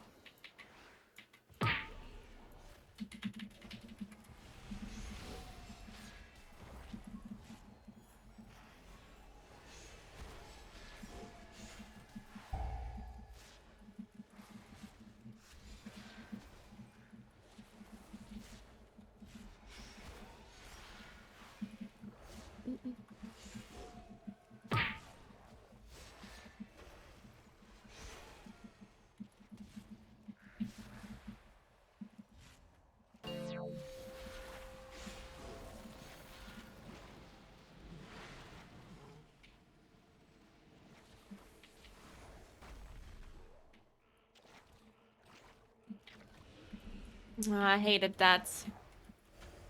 I had to soak far while my ink current was up. That was not nice. I did not enjoy that.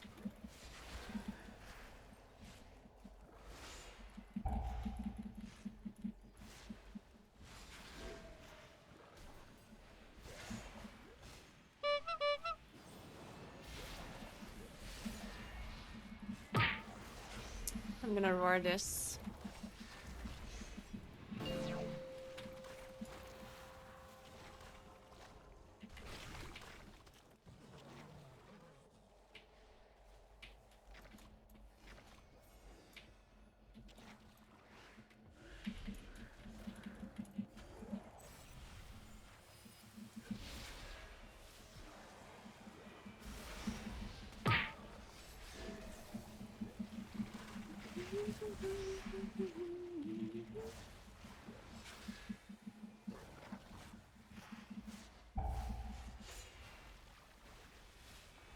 tantrum now.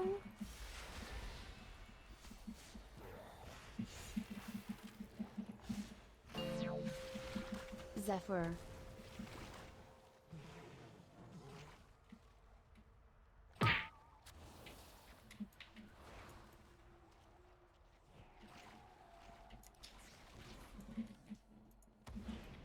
Bop.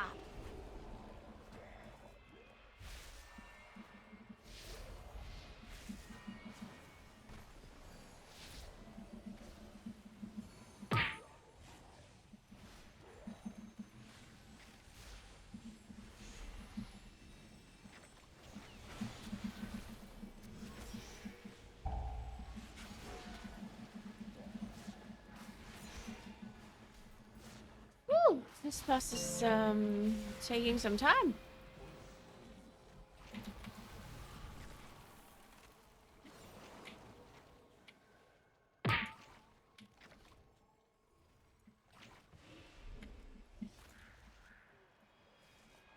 I'm not gonna incarn this though, right? Nah. No, I'm not doing that.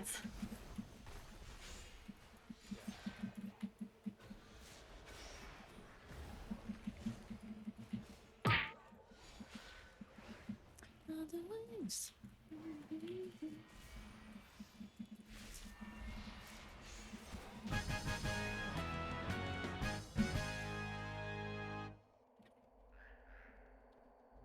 Can you tell me why boomies are always wanted for will first? I see them all the time since forever. There was no Moonkin in the last will first.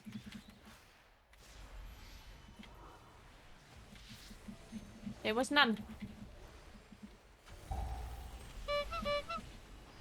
More mastery.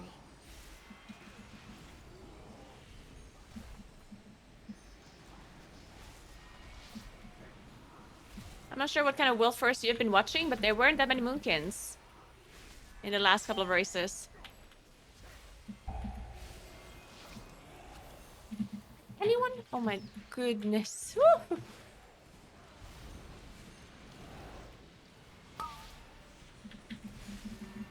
Oh, thank God. Yeah, so on the last one, on Sarkarath, there was no Moonkin.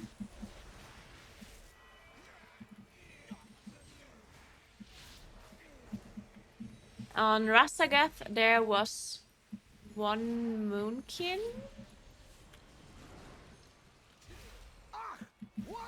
I think. Oh no, it was two. For the CC, for the Druid CC, right? Yeah, I remember. Yeah, Rastagath was two Moonkins.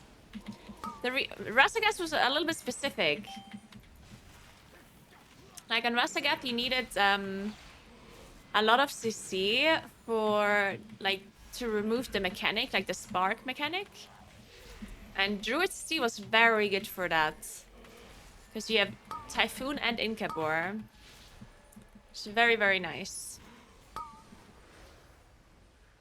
And the other Druid specs were just not that good. Even though Moonkin, in my opinion, was also not that good. Like, I don't think Moonkin was necessarily very good for Rastagath. But I guess you would rather play the Moonkin over the Guardian Druid or the Feral or the Resto Druid. So, people just played Moonkin for the CC, for the Druid CC. And Stampeding Roar was also really good.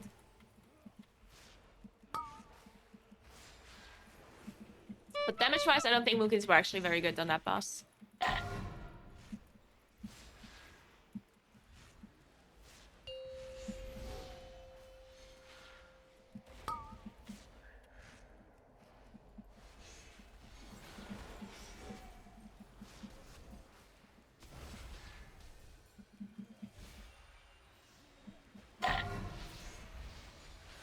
Why did we just soak that all? Alright. Guess I'm soaking nothing with my upheaval then. Zephyr.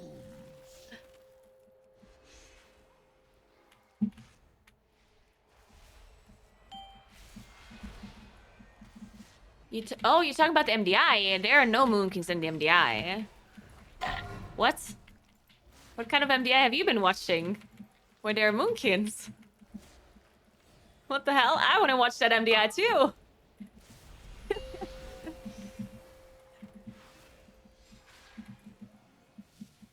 You let me know what you've been watching and link it to me, okay? So I can watch it.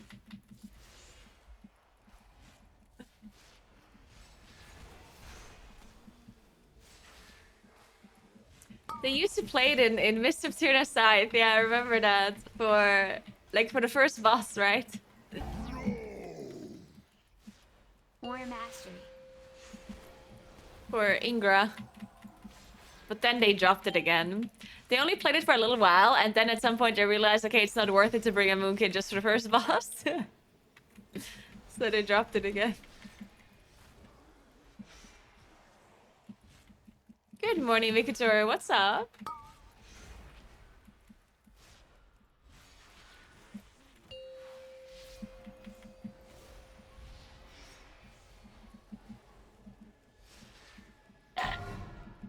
And then TGP, in TGP, they also didn't play that many Moonkins, I think. The last one is so long ago. The last one is a year ago already. And in Shadowlands, they definitely did not play Moonkin.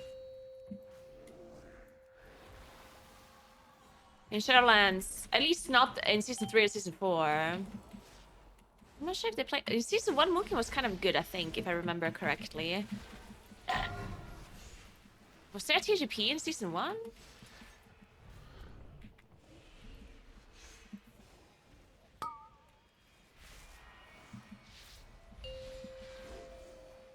But yeah, I don't think Moonkin has been played that much in like competitive. I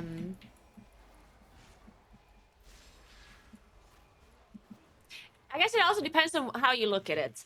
I do think that Moonkin has been played more for it being like a hybrid spec and not a pure damage class. You know what I mean?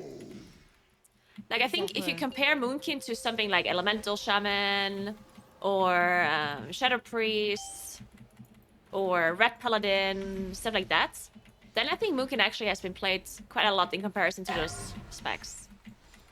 But if you compare Moonkin to like a pure damage class, to like Mage, Warlock, Hunter, Rogue, whatever, then I do think Moonkin has not necessarily been played that much in competitive.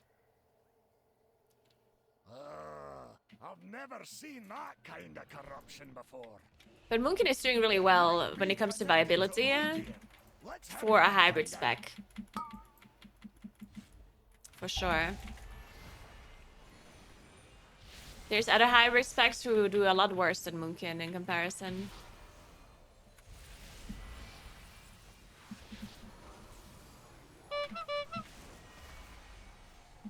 And I think it's mainly because of their niche, at least in raiding. In raiding, I think it has mainly to do with Moonkin having like a niche, or at least used to have a niche. For a long time, Moonkin always has been known to be the class that can do spread out AoE. Well, barely any other class was able to do that. So whenever there was a boss where things were a little bit spread out, then you immediately brought Moonkins, right? So it was always worth it for the guilds to keep Moonkins in their roster, you know? Just in case that there's a spread out AoE fight. Like, they just wanted to, you want to be prepared for everything, right? So if it turns out that the spread out AoE fight is like very difficult or whatever, then you want Moonkin players ready just in case.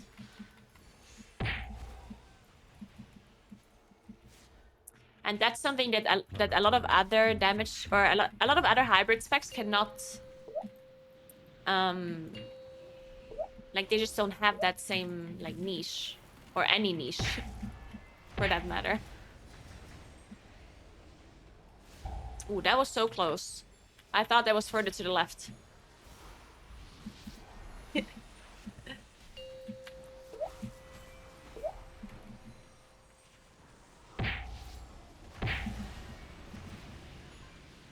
Oh. And people are feared.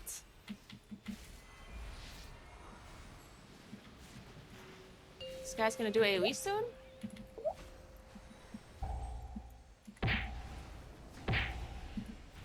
Oh shit, I'm dead. Oh, I'm alive. Oof.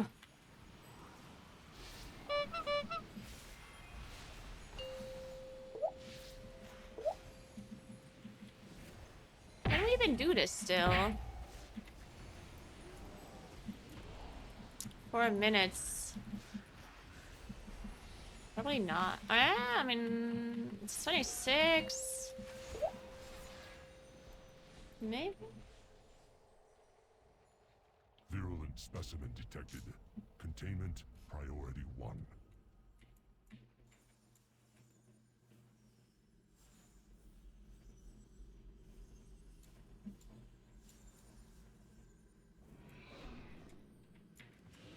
I have everything. Oh shit, we don't have PI.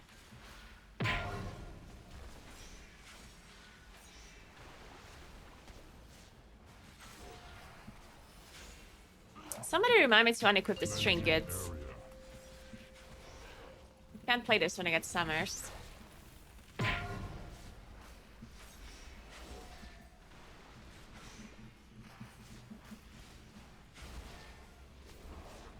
War Master.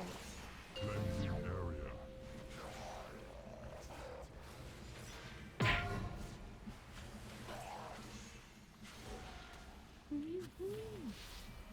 So yeah, to TLDR, the Moonkin question, I guess Moonkin is just generally played because of the niche, because of spread out AoE. And partially also because a lot of most other druid specs have been underwhelming a lot. Like that's also something that is important to note. Like if Guardian Druid was like super OP in the raid, then you would probably see a lot less Moonkins. Just because of like class utility being provided by different spec, you know what I mean?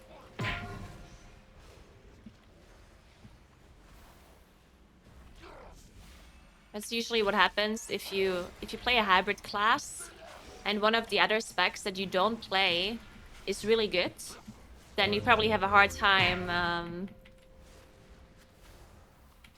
being used for anything. Because usually you don't necessarily need to stack utilities.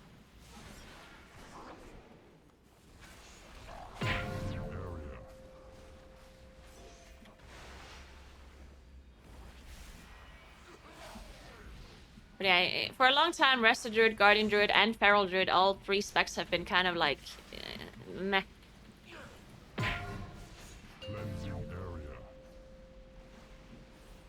So if you wanted Mark of the Wild or Druid utility, you kind of have to invite a Moonkin.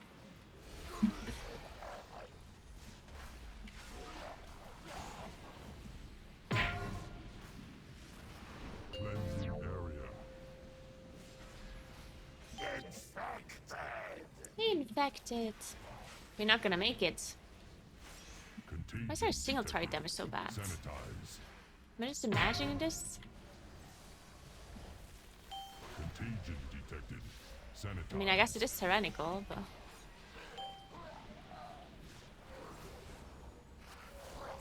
To be fair, I guess this boss just takes a long time. This boss just takes forever.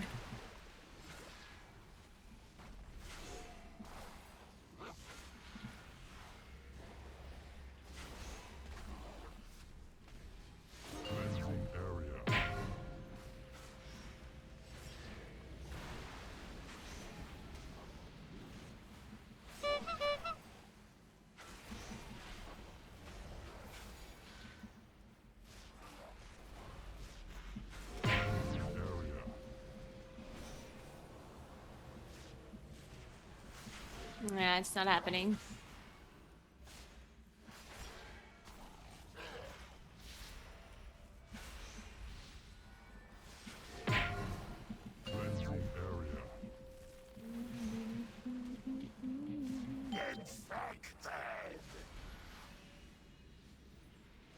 Purge protocols engaged.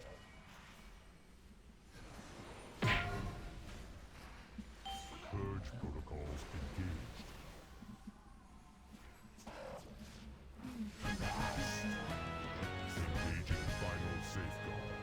Destroy virulent source. Oh well.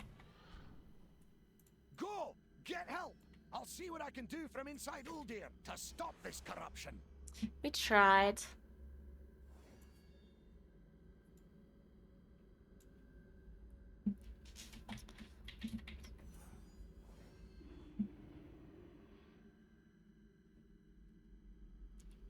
We should reroll Mage or Priest, basically. Nah, you should reroll Augmentation Evoker.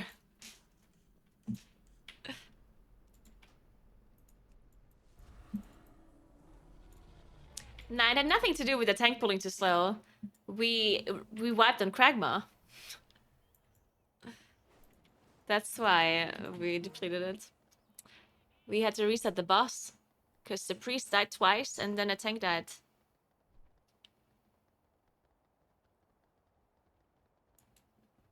What did the priest die to? Was it just a charge? Oh, indigestion and charge. I see.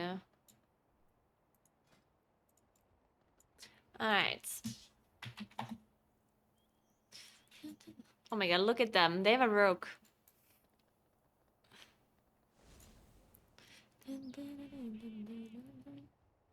Oh yeah, the trinket. Oh yeah. Yeah, I'm not playing with this anymore. Like this.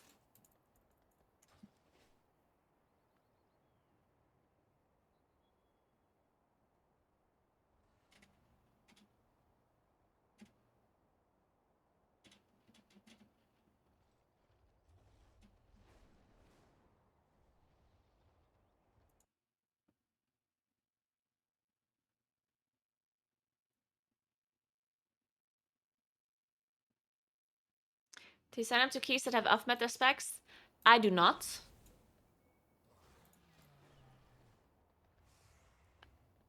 Because I am the off-meta spec. Like, I cannot sign up to a key that has another off-meta spec when I am already that.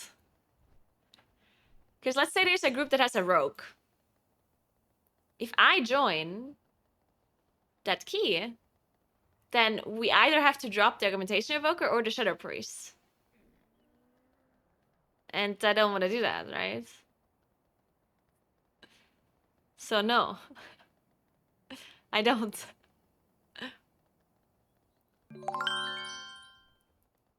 Thanks for 2 months, Cirkin. What's up? How are you? Happy Friday.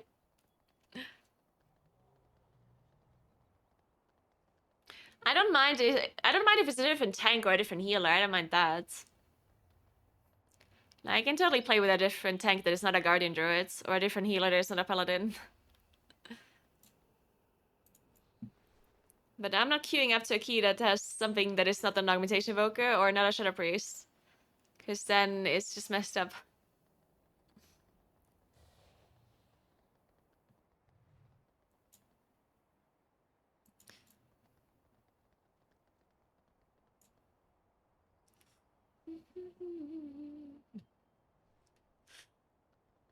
Do you play with mages? I do not play with mages, no. I am the mage spot. If I join a key, I'm taking the mage spot.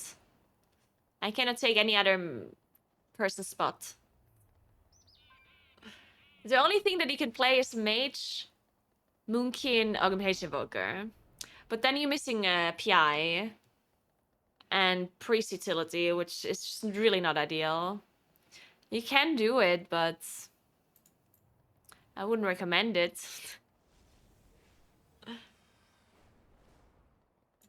Yeah, it's actually kind of cold today here too. It's very nice. I left the house earlier and it felt very nice. It's 19 degrees right now and it's raining. It's perfect. I absolutely love it. I might even turn off the fan. Yeah, might even turn off the fan. Let's go.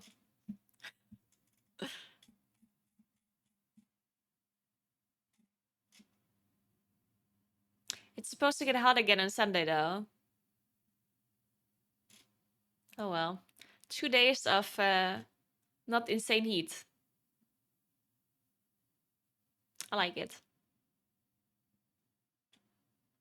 It's supposed to rain a shit ton though. Well, who cares?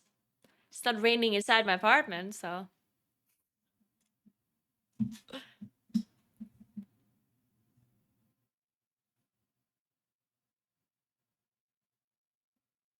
Alright, bear back 1 second. The reason why I'm not playing Mirror is because I have Blessing of Summers and it reduces main card cooldown, but that might change a cooldown. And I don't like it. Alright, bear back 1 sec and then we'll see if we can find another key. We're just gonna play some keys for fun. I don't have that much more time anyway. I guess I have 2.5 hours, so. Use it. Oh my god, I didn't drink my coffee. And now it's cold. Oh well. We're back.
Alright.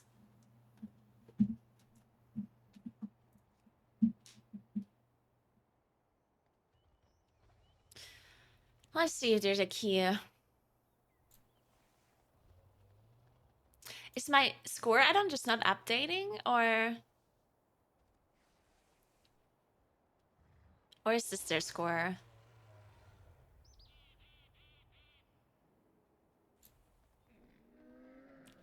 TGP starts at 7 p.m. approximately. Ooh, there's 27 halls.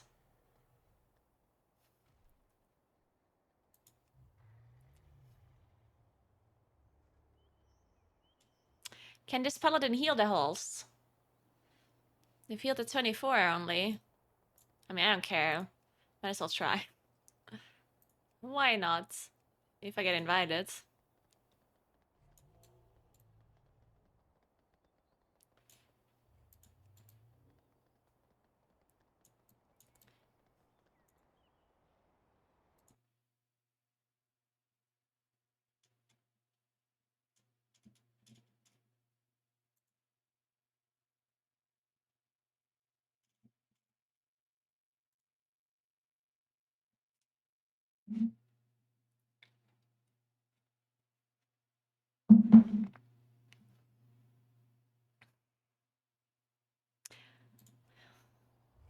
Wow, I can't believe this paladin is not inviting me. Can you imagine?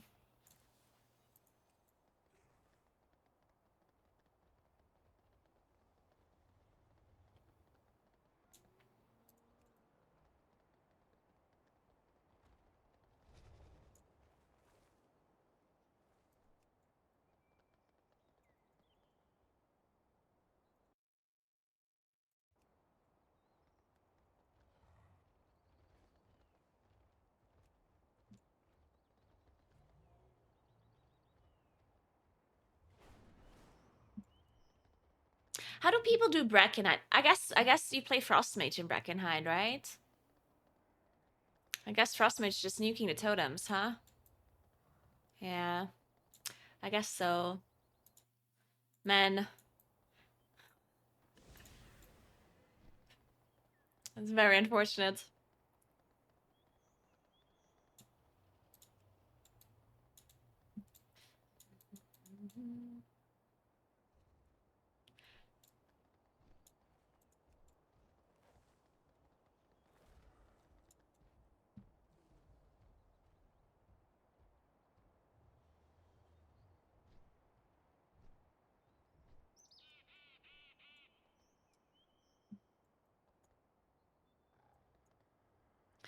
Yeah, I heard that Frostmage is really good for the totems.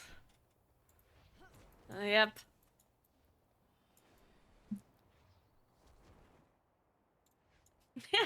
Circuit. But who was, I think it was Next Spec that had like an idea. So when you play Shadow Priest, Moonkin, Augmentation Evoker, that's not a good comp for the totem damage. But what you can do is your Evoker can respec to Devastation. Like for the last two bosses. Because Devastation is actually really good at killing stuff quickly, right? And you don't necessarily need Augmentation Evoker for the last boss. Like it's not actually that good for the last boss. So if you just get the Devastation Evoker, then that would actually be a good option. Problem is you have to get them back into the dungeon somehow. Like they have to go out, respec, and come back. Which is not ideal. But it is doable. Yes, Zebla, that will be the comp that everyone plays. I do think, like, it is possible. Nah, actually, I don't think so. Nah. Well, maybe. It's possible that we see, like, if Freehold is tyrannical, it's possible to play Warlock instead of the Mage to make sure the first boss dies fast enough. But I'm not sure if I'm not sure if Demo is actually that much better than Mage Burst. I mean, it for sure is better, but not sure how much better. Like, not sure if he needs, because you lose intellect buff if you drop the Mage, right? So I don't know. Thanks for 71 months, Gusman. What's up?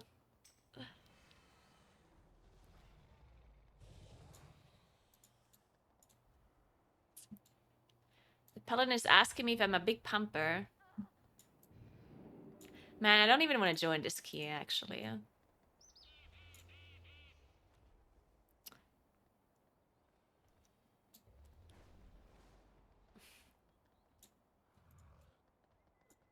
Like, there's just no shot this is gonna go well.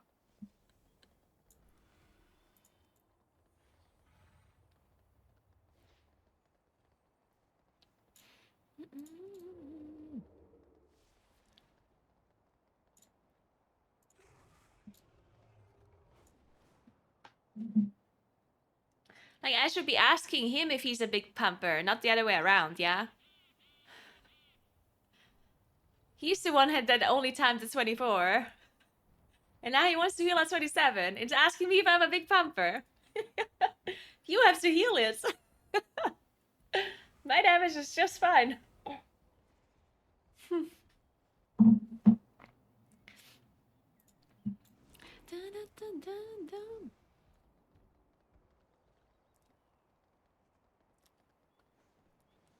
Yeah, he's not asking for summer, no.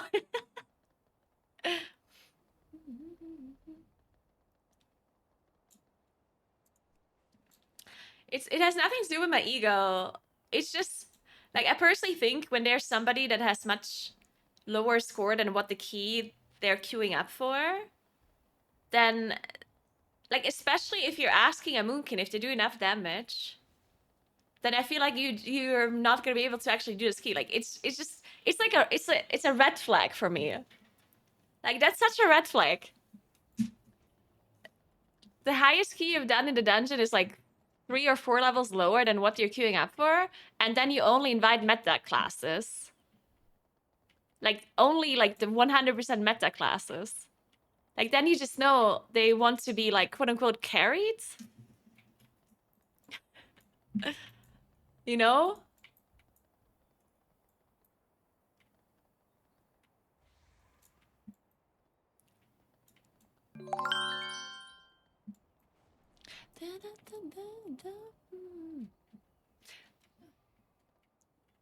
I want to queue up for this Uldaman though.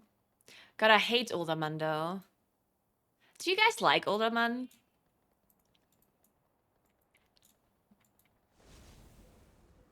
Thanks for 18 months. Thanks so much. What's up?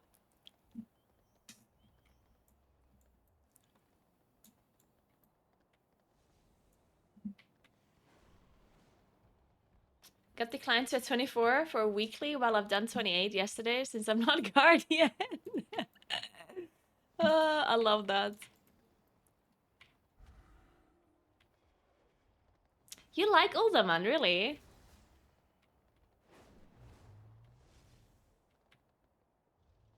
Yeah, I don't know which dungeon I hate the most, actually. I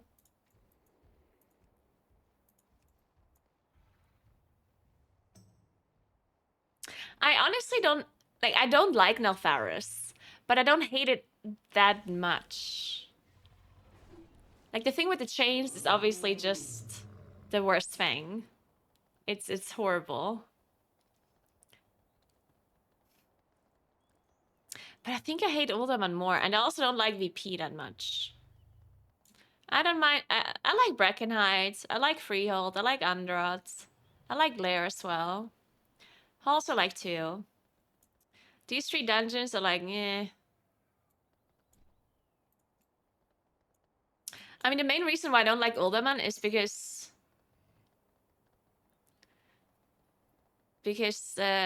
of Bromac. That must be the #1 reason why I hate that dungeon. Bromac is just horrible. I hate that boss so much.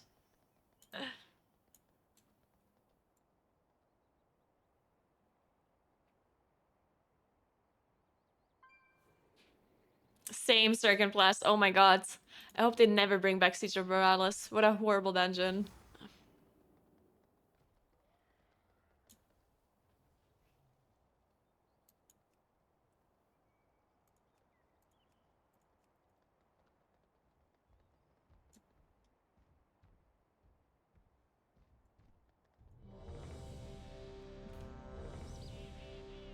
Oh, that was fast. That group filled so quickly. Let's go.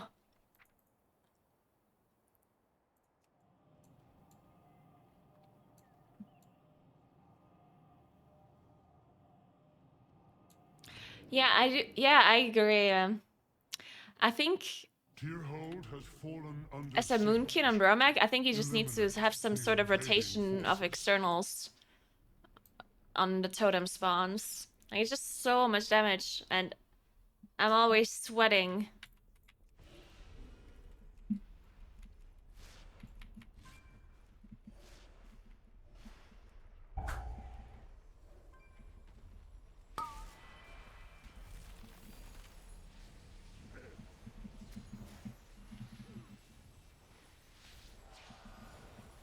A leaked dungeon list? You mean for TGP?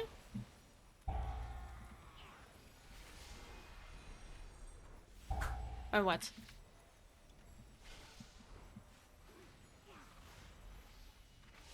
I'm dead. Whoops. Nah, I want you to reset. How are you not resetting? I'm not there! Fuck these guys.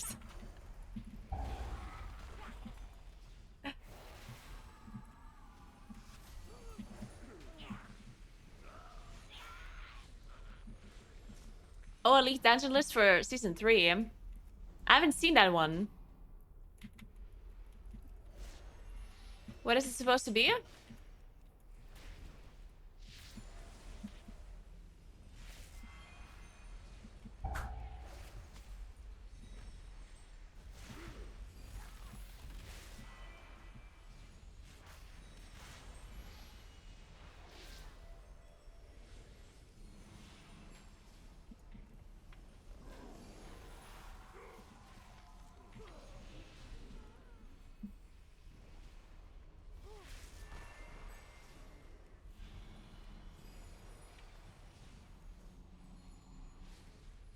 Siege, King's Rest, Scarlet Monastery.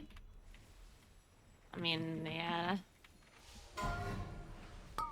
That's for sure not gonna happen. I mean, who leaked, or why do people think this is a correct leak? Why do people believe it?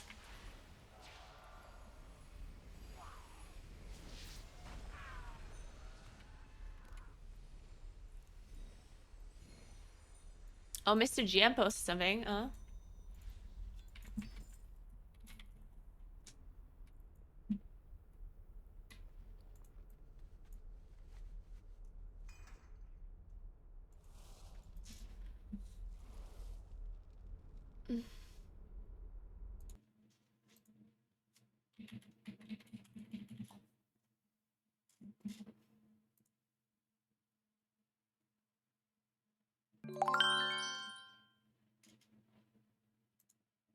Hey, Stricken, thanks for 63 months. What's up, what's up?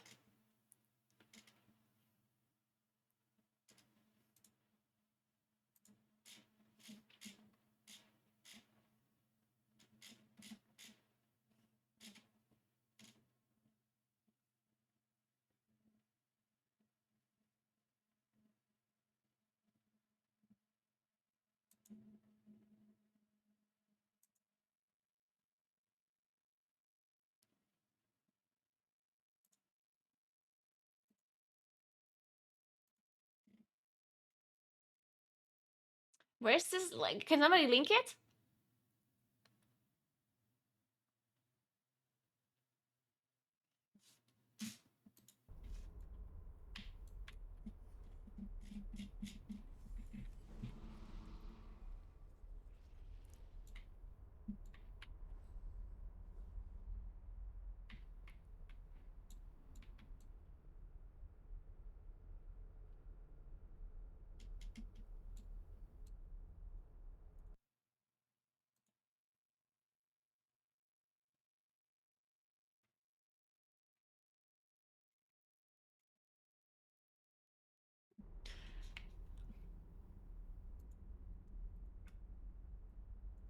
Let's see. Oh, we're playing this first dragon. Are we playing it with the boss? I like that.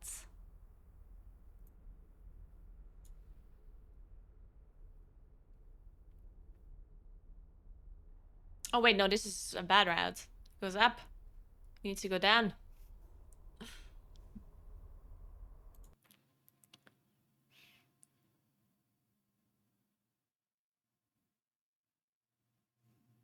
Wait, someone literally just posted a list and says huge if true? And people believe it? With no explanation whatsoever? Like, what the hell? I can make a list and post it on Twitter. The fuck? He's not explaining anything. He doesn't say he have a source or a reason why he believes it. He literally just posted a list. What the fuck, chat? Why are you guys believing shit without any source or anything? Jesus Christ. 5, 4, 3, 2, 1. I'm gonna start making shit up on my stream from now on if you guys just believe whatever you see on the internet. I'm gonna just make shit up.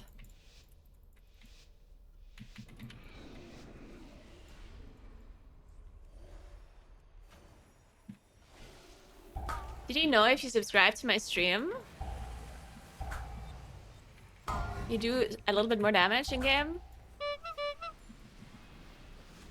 It's just a little, it's just 0.5%. Interrupt! Nice. Just 0.5. But it is worth it. Hey, D2 Aris. Oh my god, congrats on your 0.5% damage increase. You should test it real quick.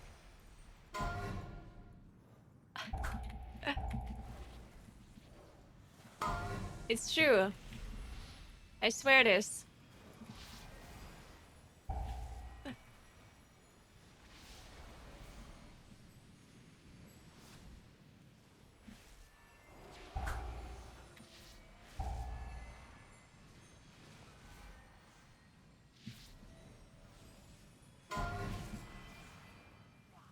Oh, they were line of sight for a second there. Let me just beam this. No, this is gonna go through. Oh my Jesus.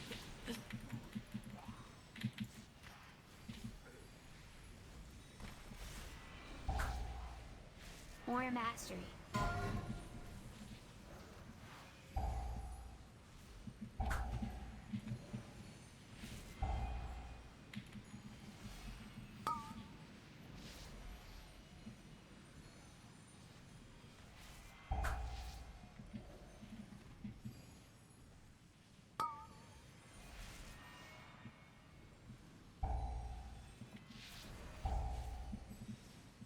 None of these demo shots are hitting me.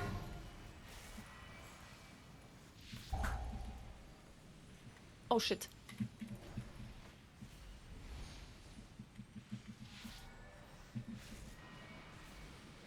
Let me cast this. Please don't. Let me beam that.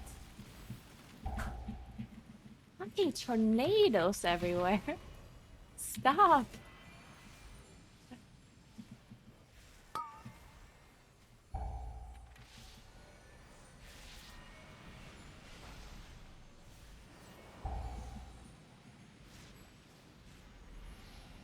Hey, Shattenbad, thanks for the 57 months. What's up?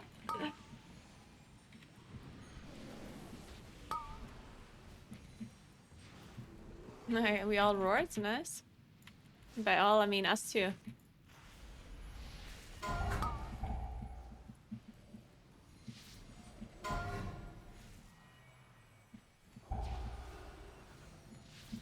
I can't cast this moon. I'm gonna vortex these people here.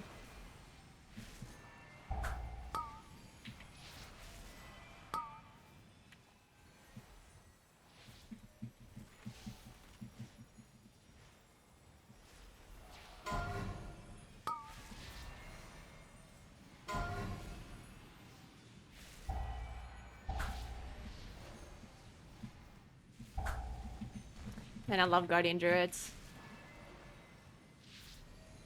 They just don't give a shit.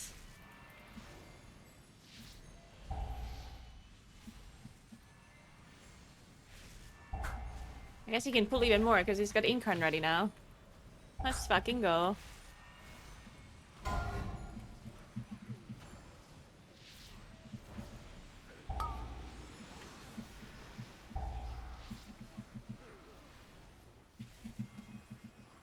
I'm not lining, right? No.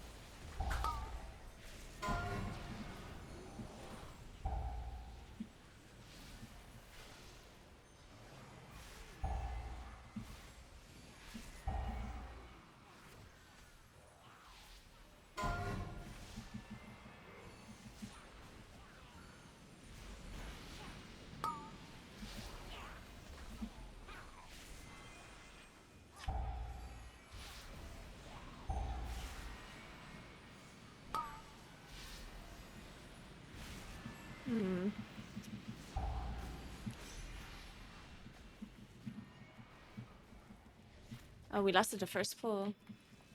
Can you just do this boss without last? I guess so. More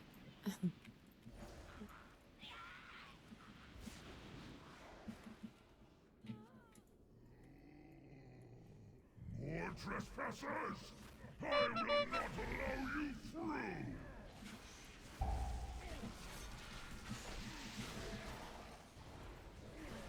Zephyr. If we stuffy here, I save my bark skin.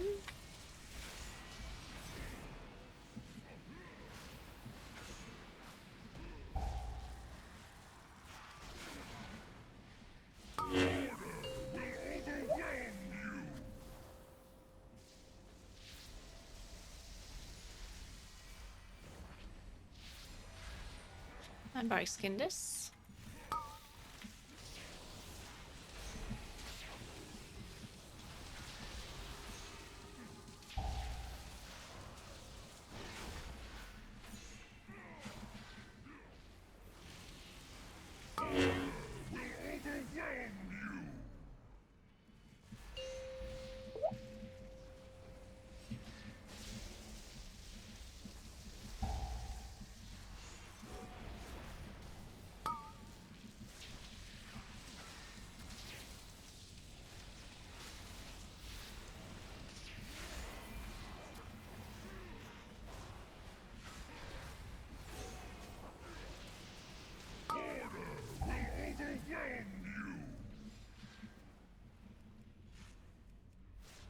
I saved my Incarn for second phase.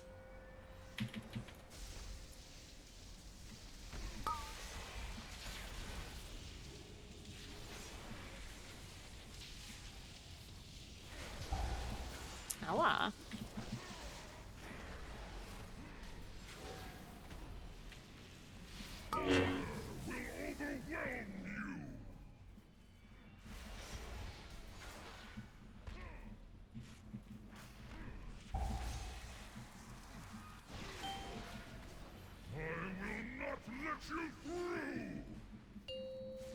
Wait, I didn't actually look at the actual routes. Like, I looked at the wrong one. Can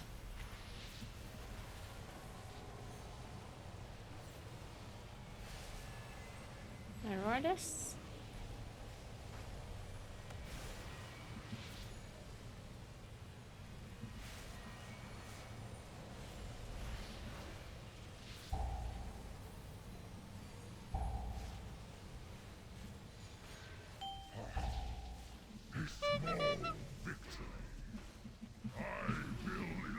Alright, I have big dam. Zephyr.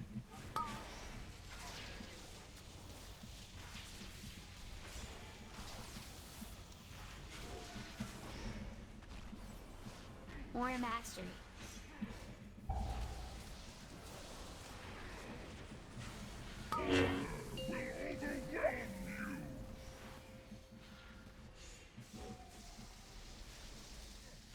Dude, this does so much less damage. It's actually insane. I actually haven't done a tyrannical hulls since we have Augmentation Evoker.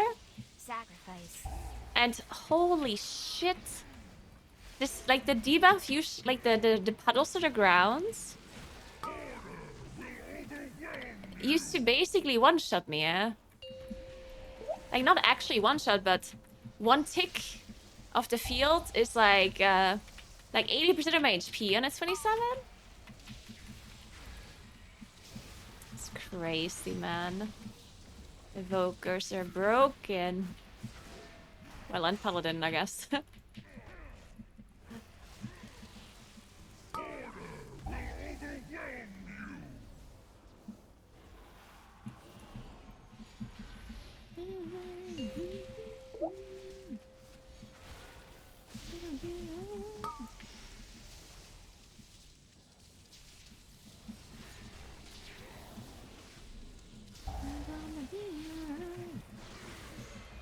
One more. I'm a little bit scared now. A little bit scared. That's on me. Fuck. Ugh. Okay, I'm good, I'm good.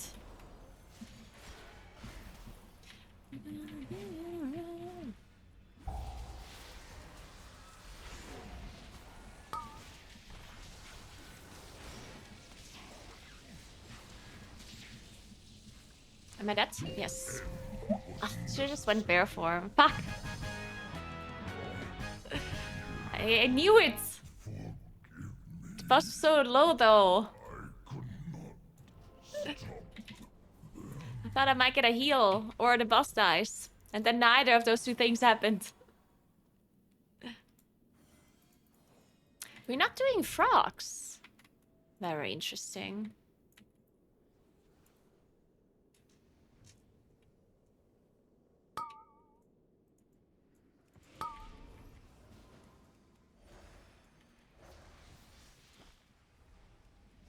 I have cooldowns, so...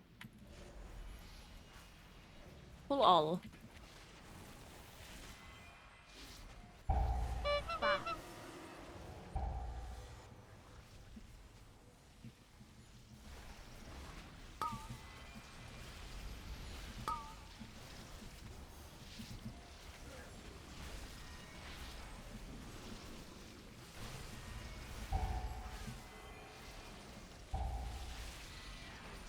God, that died way too fucking fast.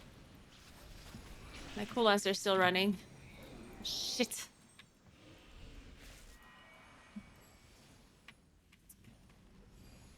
Where are they? Oh, there they are.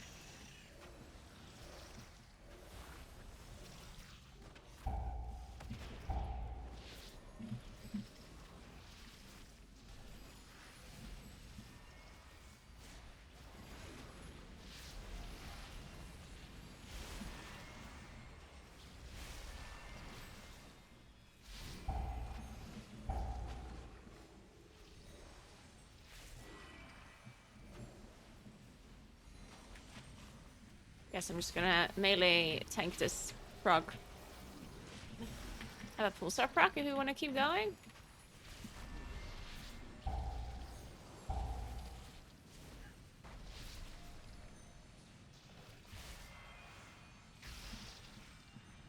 Yeah, it's actually a crazy difference in like tank survivability. Yeah. Dispel? Oh. Like, I played a lot with the Demon Hunter, with Anjuna, and I mean, Anjuna's really good. More mastery. But there's just no way you could do shit like this. Where he just like pulls half the dungeon. The winds are always in my favor.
I'm saving my shit here. I have so much damage for this boss. So much. If we pull it within 5 seconds.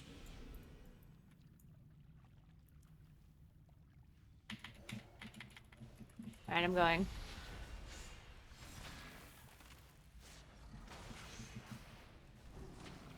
Zephyr.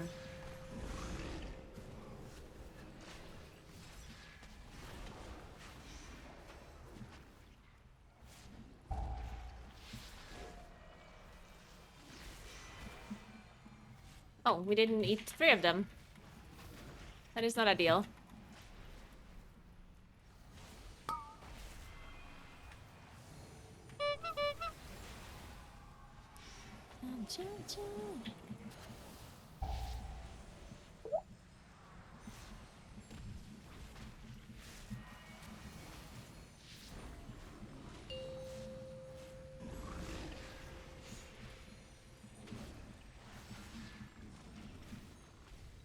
I can vortex this one.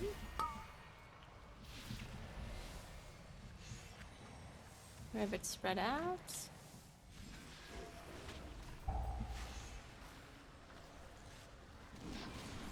Nice.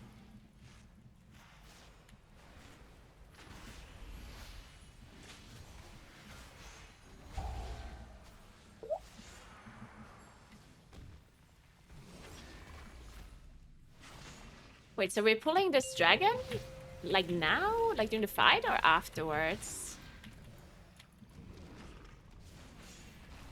I think this Evoker just got hit by a swirly and survived. And did not even proxy death, right? Oh, that's 27 tyrannical.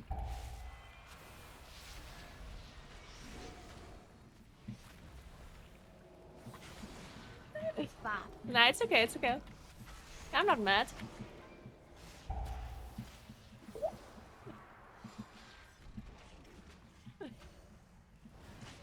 More mastery. Oh, am I dead? Oh no, I'm alive.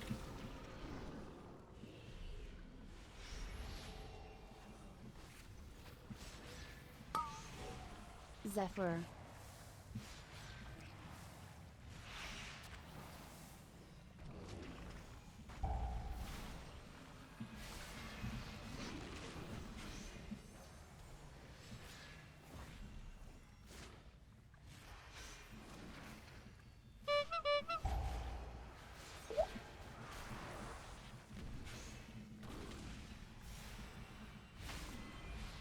I have Incarn in 5 seconds. I think I'll use it. Even though it's unfortunately after the PI.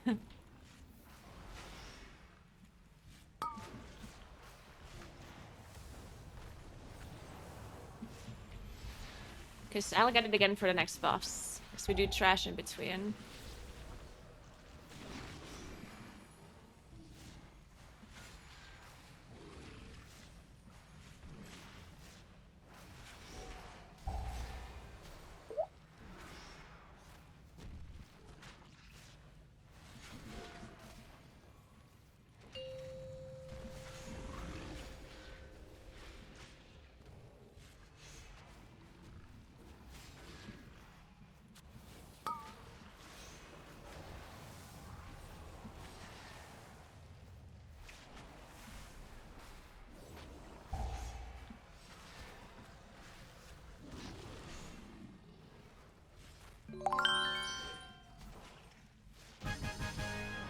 Hey, Claps. Thanks for the 4 months. How you doing?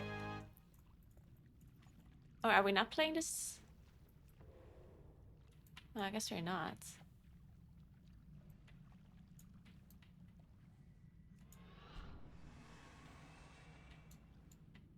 It's okay, I still get it for the boss. We don't have Bloodlust though. For 3 minutes.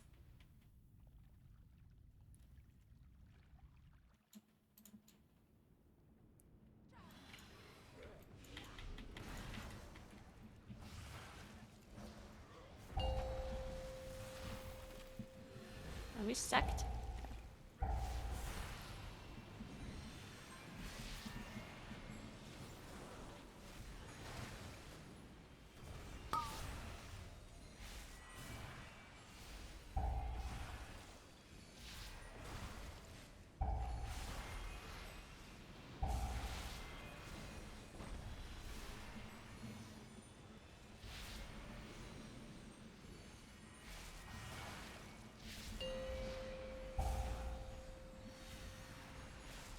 I'll shift this.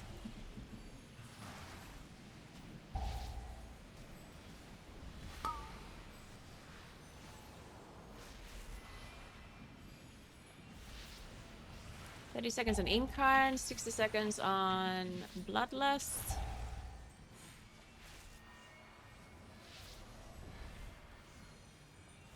Let me enter Eclipse. Yes!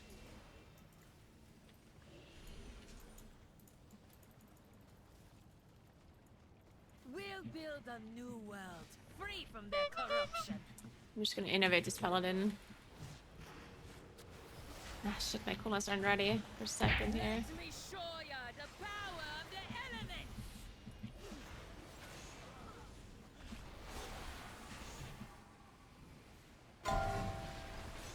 5, 4, 3, 2, 1. Ooh, I just realized how toxic storming is here, actually. Gonna get you dead. Alright, Zephyr is up. I will Barkskin after.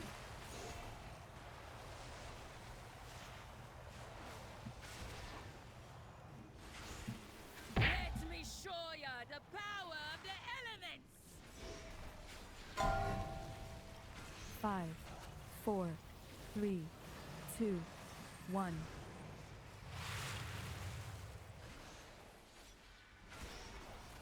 You're gonna get you dead.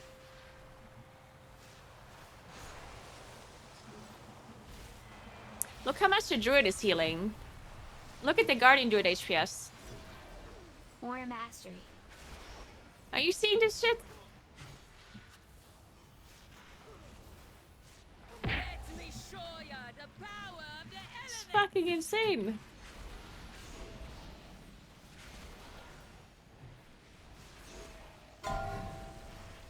Five, 4, 3, 2, 1.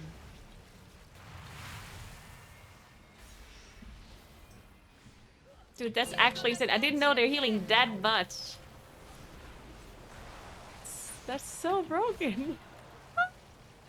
Holy fuck. Let me show ya the power of the elements. 5, 4, 3, 2, 1.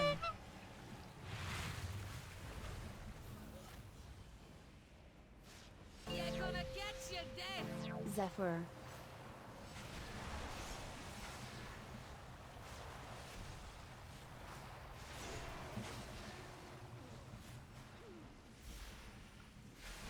I mean, I knew they're healing a lot, but I didn't know it's that much.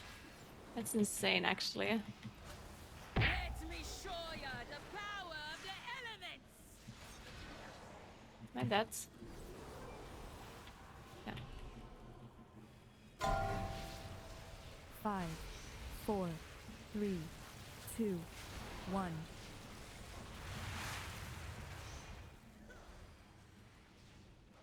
You're gonna get you dead.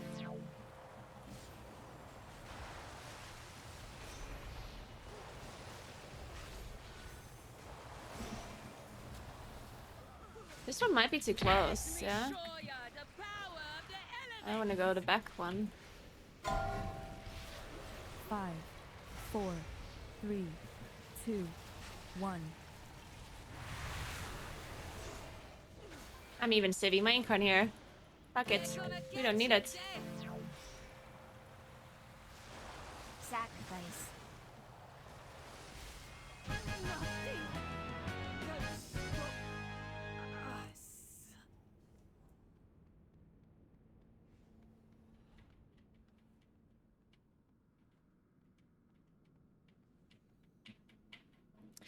Healed me for 1.91 million is how much it healed me.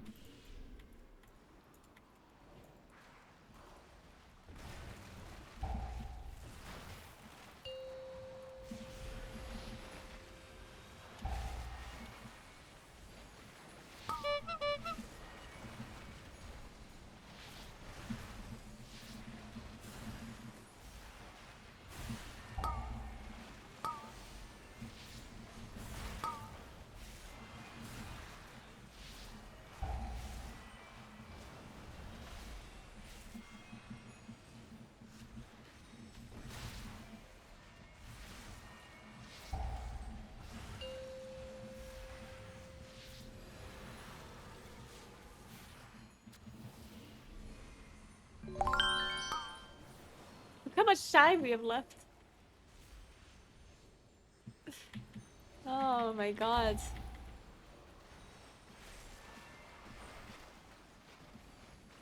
I love this.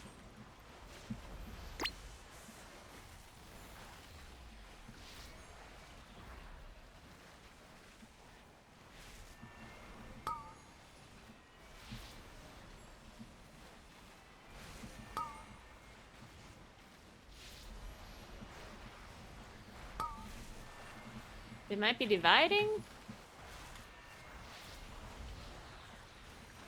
Oh, we're doing it. Fools! Do you not see what that wretch Tyr has done?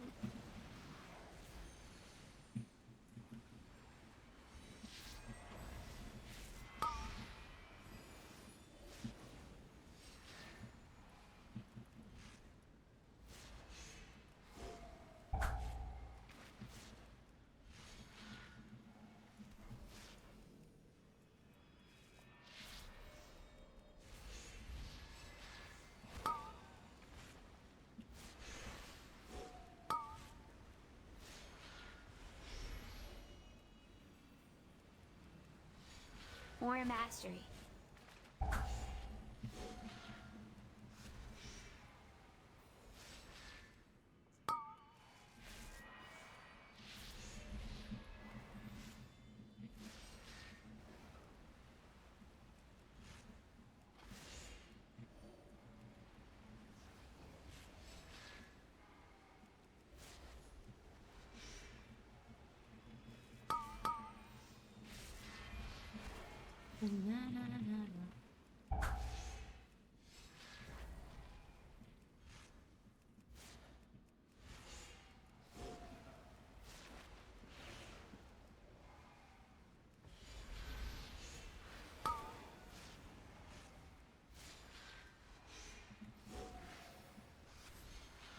The elemental will cleanse. Let me enter Eclipse. the waters. Yeah.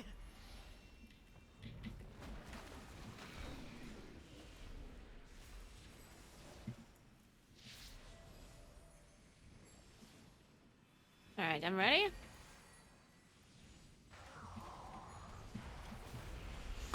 And big damage.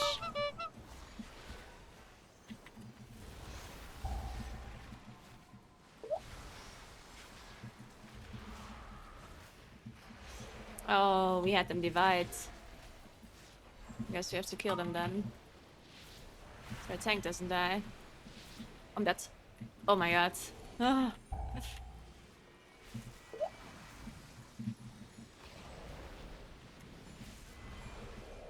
Ah, who am I kidding? It's a Guardian Druid with Incarnate. Zephyr. Who am I kidding?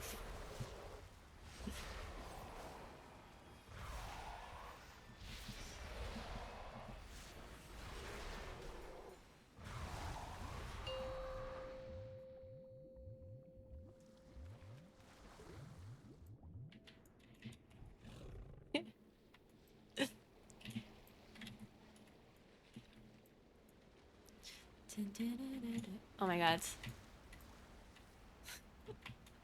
I'm so lost right now. I'm so lost.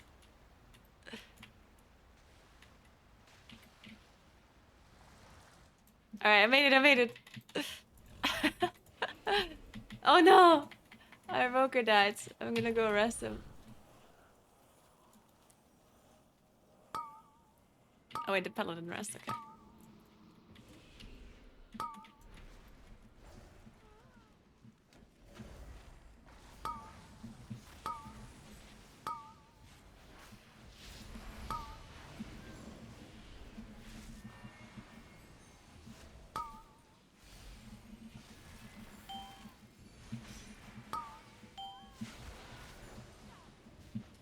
I don't have any drops right now.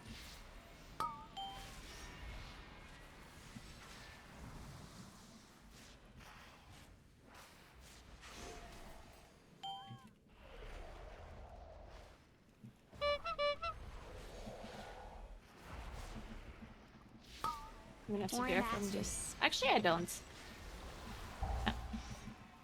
No. to be an Aura Master. It was still really close though. I for sure have to bear for him if I don't have Varskin or anything. It's a bit sketchy.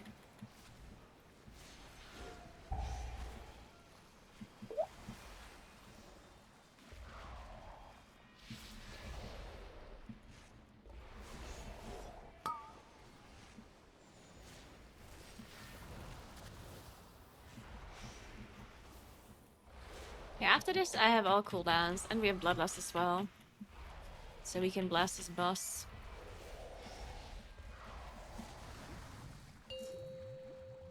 Yeah, this boss takes forever. I hate it. It's very annoying.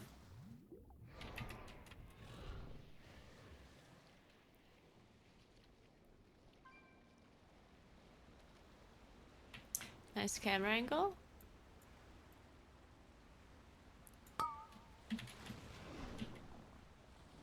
Oh, the infuser bugged. Fuck! We do have a rest though.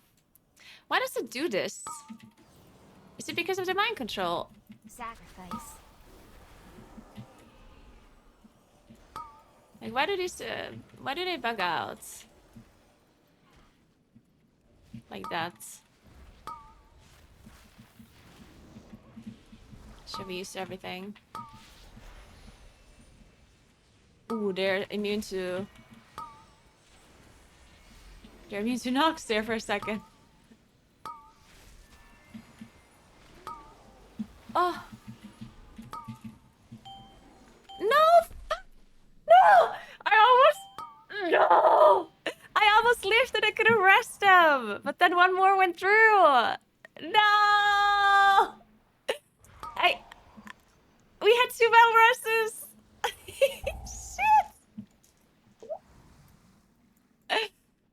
No!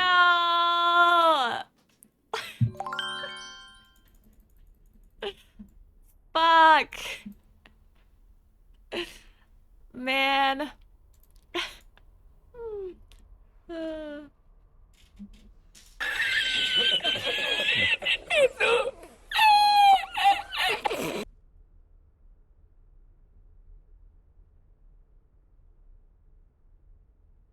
Yeah, so one of them bugged, but the other one I don't know what happened.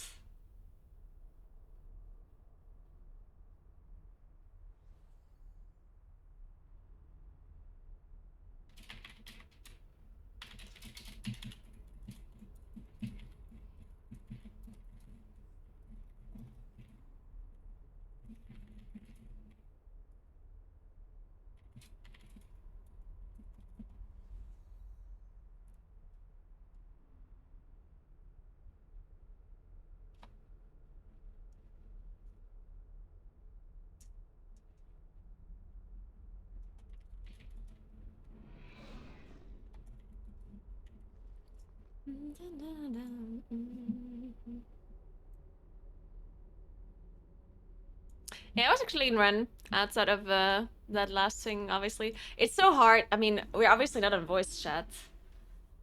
And we overlapped on a bunch of stuff. It's hard to interrupt these casts without without talking to each other. Stuff like this happens if you don't talk, if you don't communicate.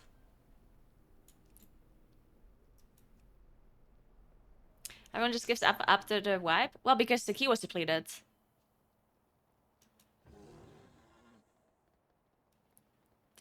We cannot kill this boss in 2.5 minutes.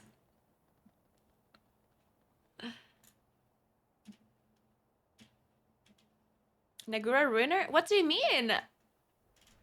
What did I do? What do you mean? I almost saved it because I survived by using every single defensive I have in the game. What the fuck? Can't believe you guys are blaming me for this. I survived 3 casts. And then the 4th one killed me. Fucking trolls.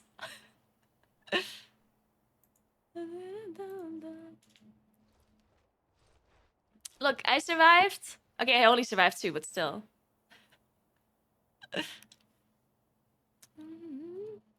I used heal pot and renewal to heal myself to full. Then I survived another NM date. And then the last one killed me because I didn't have anything left. If my friends in regen would heal me a bit quicker, then I would have survived it.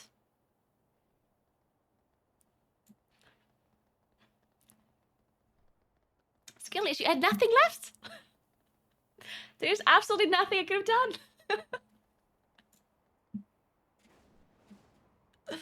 Oh. Who's winning this weekend? I want to say it's Direwolves, but I would be lying because I gave my predictions and I did not say you're gonna win. I'm sorry. I'm so sorry. In my heart, you're gonna win. But in my predictions, you don't win. I'm sorry, Hola. I'm so sorry. I'm sorry. The last time you choked, you know? In my memory, the last time you guys choked. It's still so fresh in my memory as if it was yesterday. You guys had these like super good strategies and then you just choked and it's you're gonna have to redeem yourselves. You're gonna have to redeem.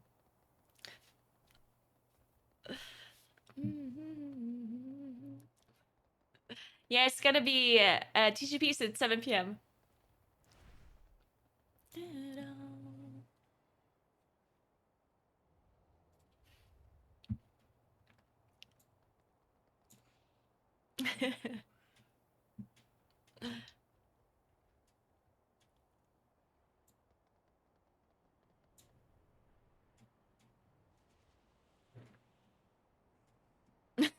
Gross.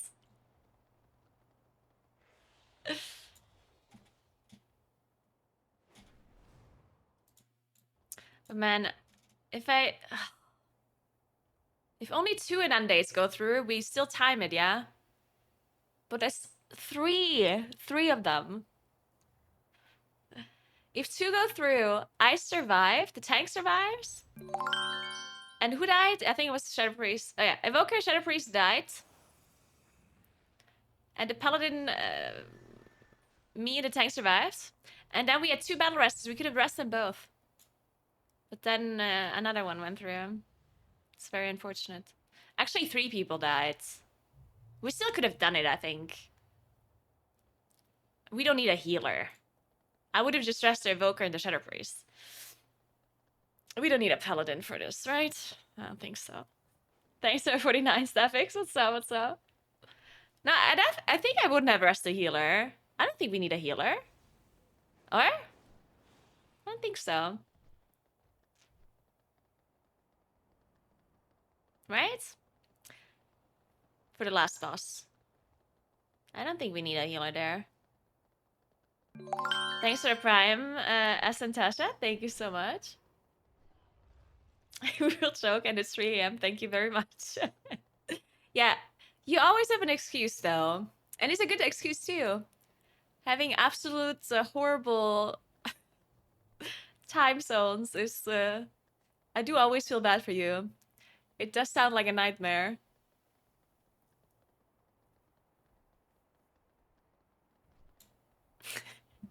I was just about to say... well, at least it's not that hot during the night when you're playing. But then I realized... you guys have winter anyway. So not even that is a good thing. Feels bad.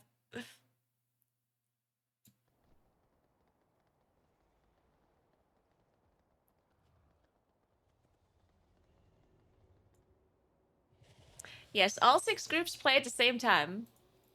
For 5 hours, 3 days.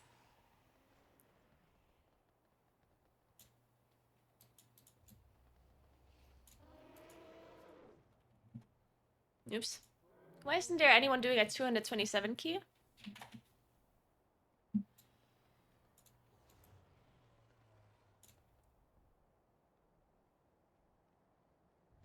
They're looking for a mage, but have they considered inviting a Moonkin instead? Have they thought about that?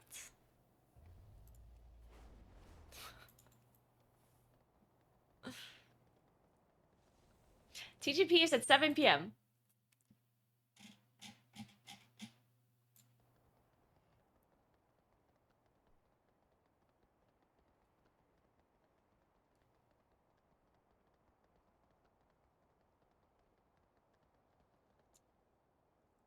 TGP is global. 27 Ultraman with a rogue and a shaman. Should we just queue up for this for fun? See what happens? Moonkin Rogue Shaman?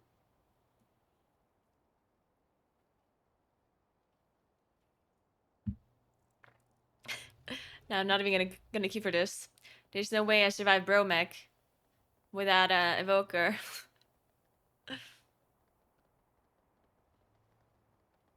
Will we see any non-augmented centerpiece mage groups? I mean, I don't want to say it's absolutely impossible, but the chance is very, very low that's, that we're gonna see anything other than the comp. It is possible though. I mean, there might be some like cheese strategies where they utilize some stuff, you know, like, I don't know, maybe there's some spell reflect stuff going on, or maybe you run a demo warlock to do some insane single target burst. I don't fucking know, you know.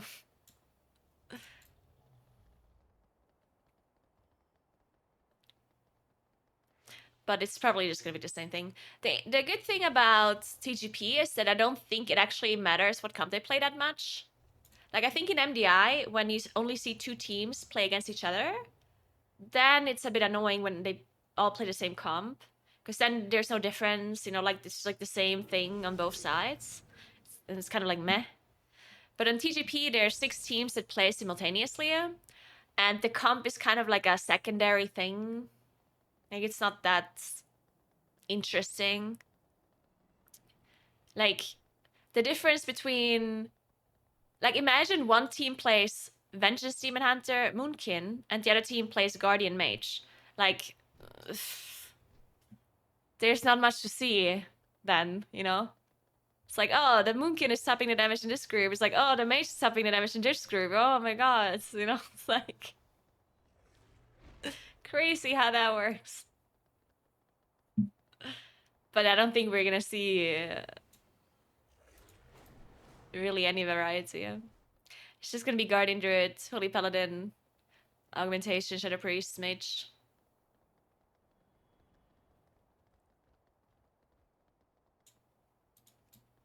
Well, the thing is, it's not about... You don't have to be entertained by the combust itself, but I personally think it's much more interesting to see how they do the dungeons. Like, I think that's the most interesting part, because we're gonna see really high keys.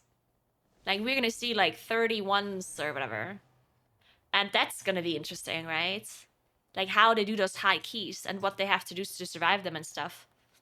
I think that's a lot more interesting than seeing some different classes or different comps. It's like, whatever. Because it's only exciting initially, right? I feel like when a team plays a different comp, as soon as you see it, it's like, oh my god, look, they're playing Affliction Warlock or whatever. And then you quickly talk about it, and then you forget about it again, because... I don't know. There's very little that you even do differently. Just because you switch one class to another one.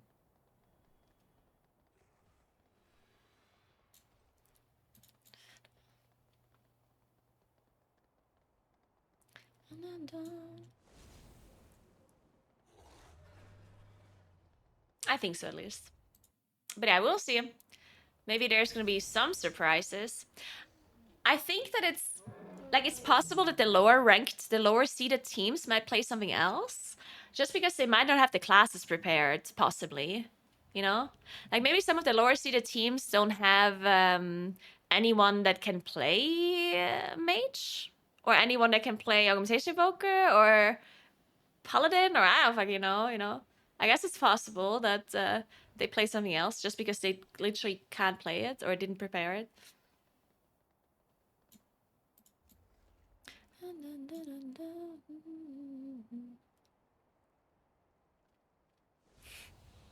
Look, it's Satan playing his Guardian Druid.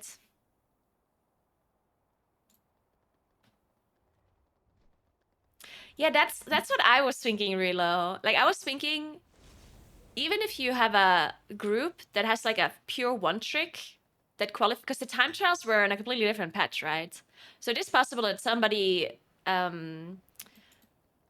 made it into the group stage as like a one trick something, like let's say a one trick enhancement shaman or whatever. And then I was thinking it might be the best like comp change for those players, because Augmentation Evoker is probably one of the easiest classes to just pick up, right?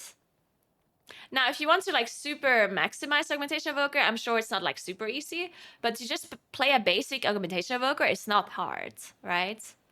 So I'm thinking it's probably good that the meta changed in this way for TGP teams, because, you know, just switching to Augmentation Evoker is probably not going to be the hardest job in the world.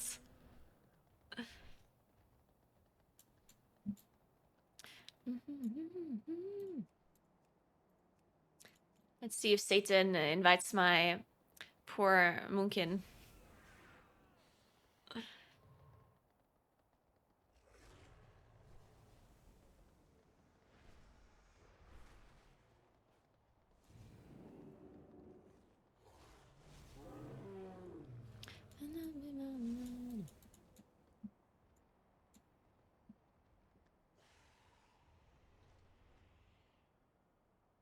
That's good to hear, Holo. All right. Nice. Okay, that's very promising. I love to hear that. That's great.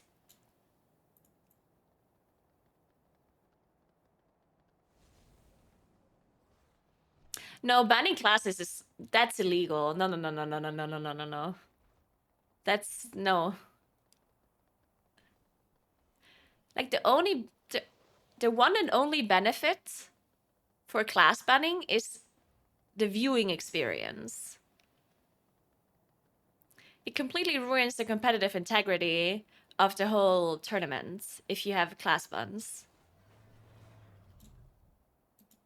Because these teams have to practice the dungeons, yeah? They don't just... It's not like a player versus player event where you prepare a bunch of different comps and then you play whatever. You're playing against the dungeon, and you have to prepare the comp that you're running. Like, you can't just YOLO a comp and then do high keys with it. Like, that's not how TGP or the MDI works. Banning classes nobody would compete anymore. If banning classes was a thing, I think half the teams wouldn't even compete anymore, because it would be horrible for them. They would have to prepare like different classes, different comps. They would have to practice like everything. It would be so bad for them. They would absolutely hate that.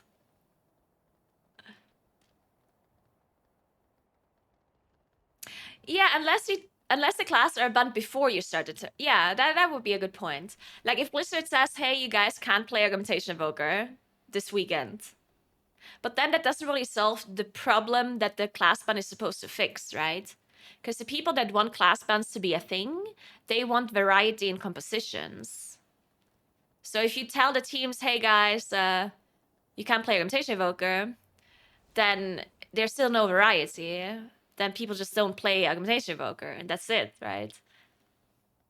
So it doesn't necessarily fix the issue, I guess.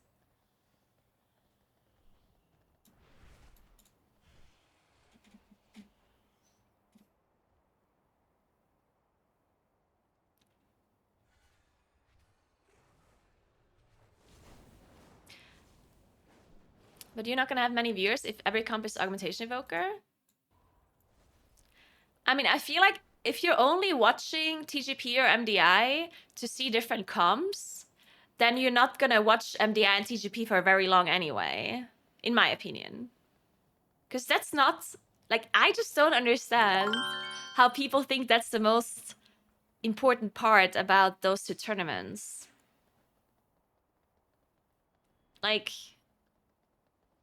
I think TGP and MDI is just not gonna be for you then. And the variety of comps is not gonna fix that.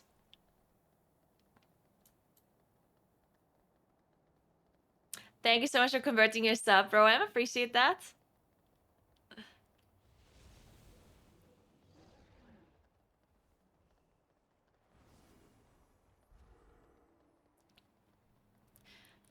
Overwatch 2 does it. They ban heroes ahead of time. Overwatch 2 is a completely different thing. You cannot compare it.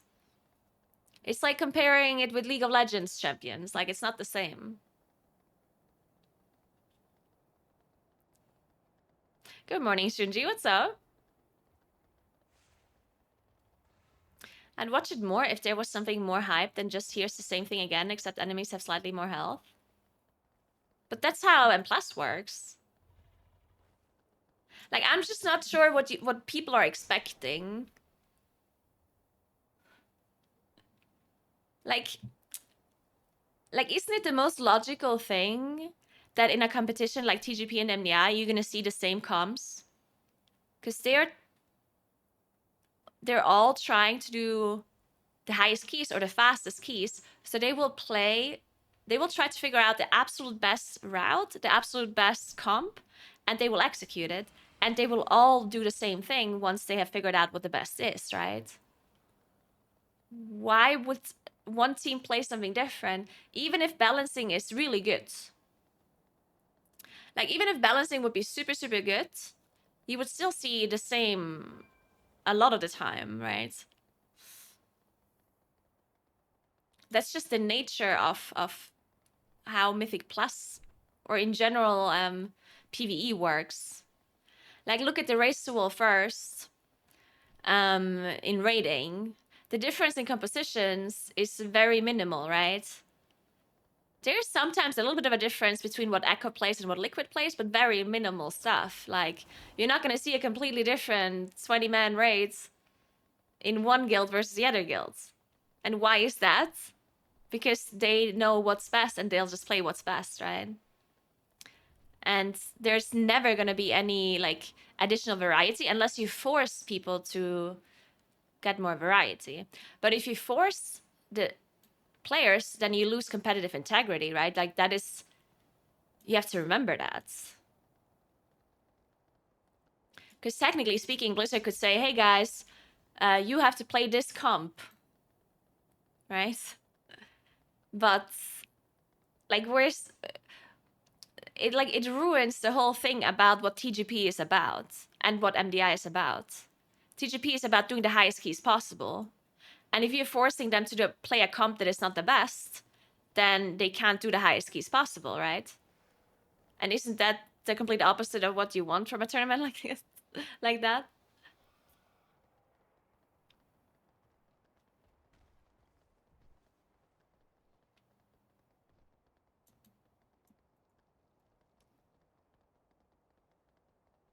I think the biggest problem when people look at the MDI or TGP, they look at it as if it's any other, like, esports where players play against each other. I feel like that's how people don't necessarily see the difference between, like, a League of Legends tournament and, like, MDI, or a Counter-Strike tournament or an MDI or TGP. Like, people don't understand necessarily that when you play against a dungeon, when you play against NPCs, then it's just a completely different story when it comes to something like which classes and stuff you choose, because there's no variety. Like, you cannot, like, there's just no RNG involved because you're not playing against other players. If you play against other players, then it naturally kind of enforces variety, right? Because if I know I'm playing against this player that is really good at Twisted Fate, then I'm gonna play something that is good against the champ or whatever. Or, I don't know, if it's Overwatch and I know this person is really good at this map, then I'll ban this map. You know, like, you kind of force variety by it being naturally RNG because of player impact, right? If a player plays against another player, the situation will never be the same. But if a player plays against an NPC, then the situation is always the same, right? There's no RNG involved. Therefore, there is no natural variety involved in something like MDI and TGP, because the dungeons are the dungeons. It's not that one team plays the dungeon like this and the other dungeon does something different. Like, there's just no RNG anywhere. And therefore, there's just no natural reason for teams to play anything other than the best thing.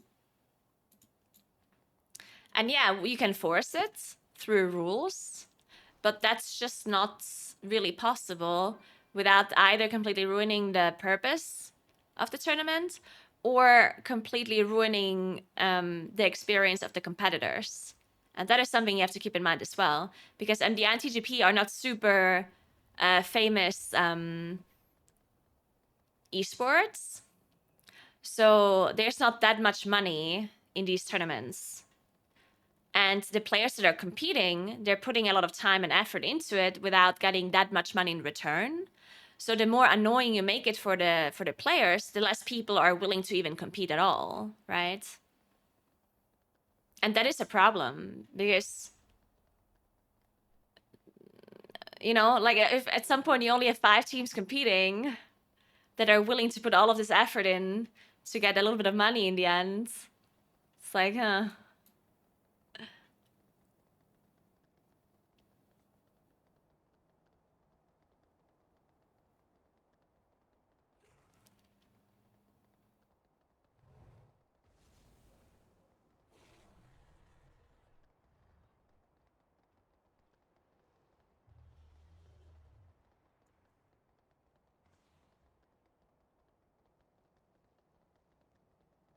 Yeah, the thing that is the variety is the different kind of routes and the different strategies the teams are using. Like, that should be the main point about TGP and MDI. The problem is that it's much more difficult to follow.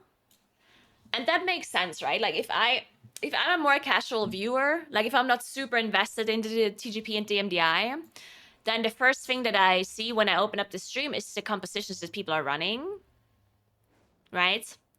And that's the first thing I see and the first thing that like interests me, because technically speaking, the one thing that is the most interesting part about TGP and MDI is the way the teams do the dungeon, like the way they do the route, the way they execute the pulls, and the way they play generally, right? That's the most interesting. That's what has the most variety. But to be able to follow that is a little bit more, like, first of all, it takes longer, and second of all, you need to watch like other teams run to compare them, right? Because, for example, even though I play a lot of M+ and I cast TGP and MDI, sometimes when there's a new season that comes out, and let's say there's an MDI, and the very first weekend of the MDI, the very first dungeon they play is Echo versus somebody, right? And they play Freehold, right? And I'm talking about MDI, not TGP, okay? So let's say they do a Freehold, and they do it in 12 minutes. Now, at this point, I don't actually know if that was super, super fast, or if it was like average, or if it was kind of slow. Like, I don't know that, because I have nothing to compare it to outside of live key timers. And obviously live key timers are not comparable to like an MDI run, right? So if I, as a person that knows a lot about MDI and TGP, cannot understand if this was fast or not, then it makes a lot of sense that people that are watching are also not gonna understand. Like, I feel like it's hard to get excited about MDI if you don't watch it a lot and you compare runs to each other. Because just watching one single run in a vacuum is not telling you anything, really. Like, I don't know how fast this was, really. Yeah, if it's Echo, I kind of assume that it was fast. Just because I know that Echo is good, right? So I kind of assume that it was a fast run. But it might not be true. Like, another team might have a route that is 2 minutes faster, right? So I don't know. It's like it's hard to judge and it's hard to understand something like the MDI.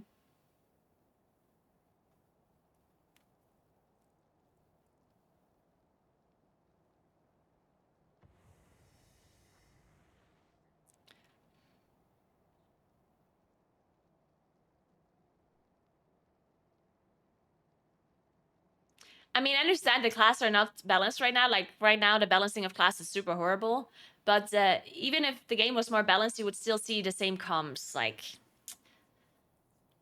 because the thing is, people kind of expect comps to be completely different. Like, even if there is variety in TGP and MDI, I've seen people complain about the same comps.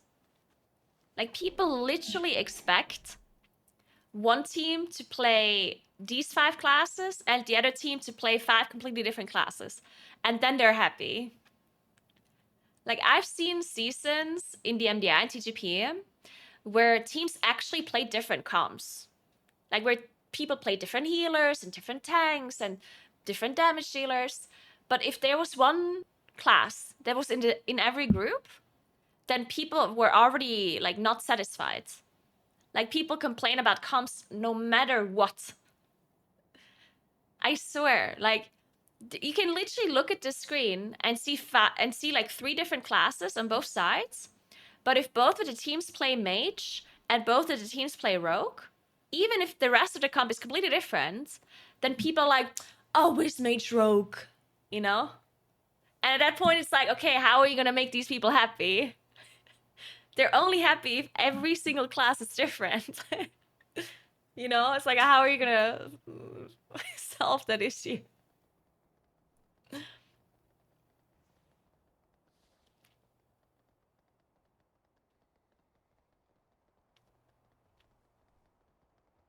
Now, I mean, obviously, I'm not saying that you're one of those people, Randy. There are just some people that are like that, you know, that kind of expect it to be completely different comps in every dungeon, and the teams preparing like 20 different specs each. Xulu, thank you. I leaned myself a little bit out of the window with that one.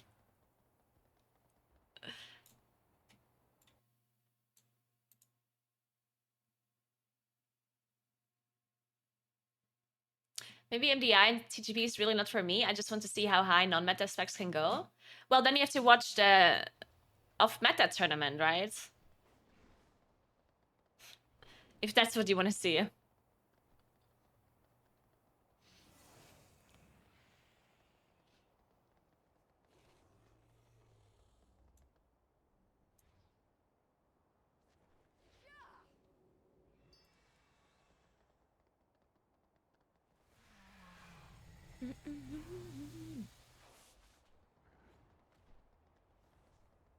I do think it's interesting. Like, I personally think it would be very, very interesting to watch an off-meta tournament, but only if like the best players would play in it. Because the problem usually is on these off-meta tournaments, it's people that are like one tricks that cannot play the meta classes, or you know, like people that are generally maybe not as good as like Echo is, right? So I think it would be very interesting to watch an off-meta tournament if it's actually the best teams that are playing those classes, right? I think that would be very interesting. Like if Echo, Perplexed, and whatever, if they would specifically join a tournament where you cannot play certain classes, then I think it would be cool to see what they do.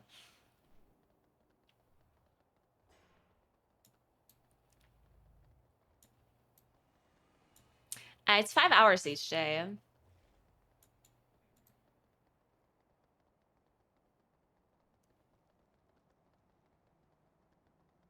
But yeah, the whole comp thing is for sure gonna be very similar.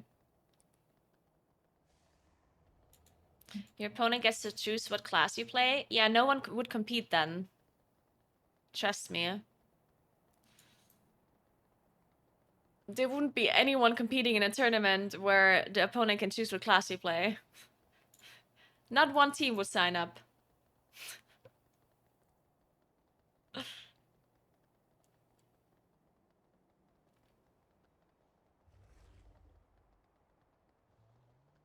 There was one suggestion that, and I actually like this one a lot, but I don't know how you would be implementing this. Okay, so hear me out. TGP, in my opinion, has a really bad tiebreaker.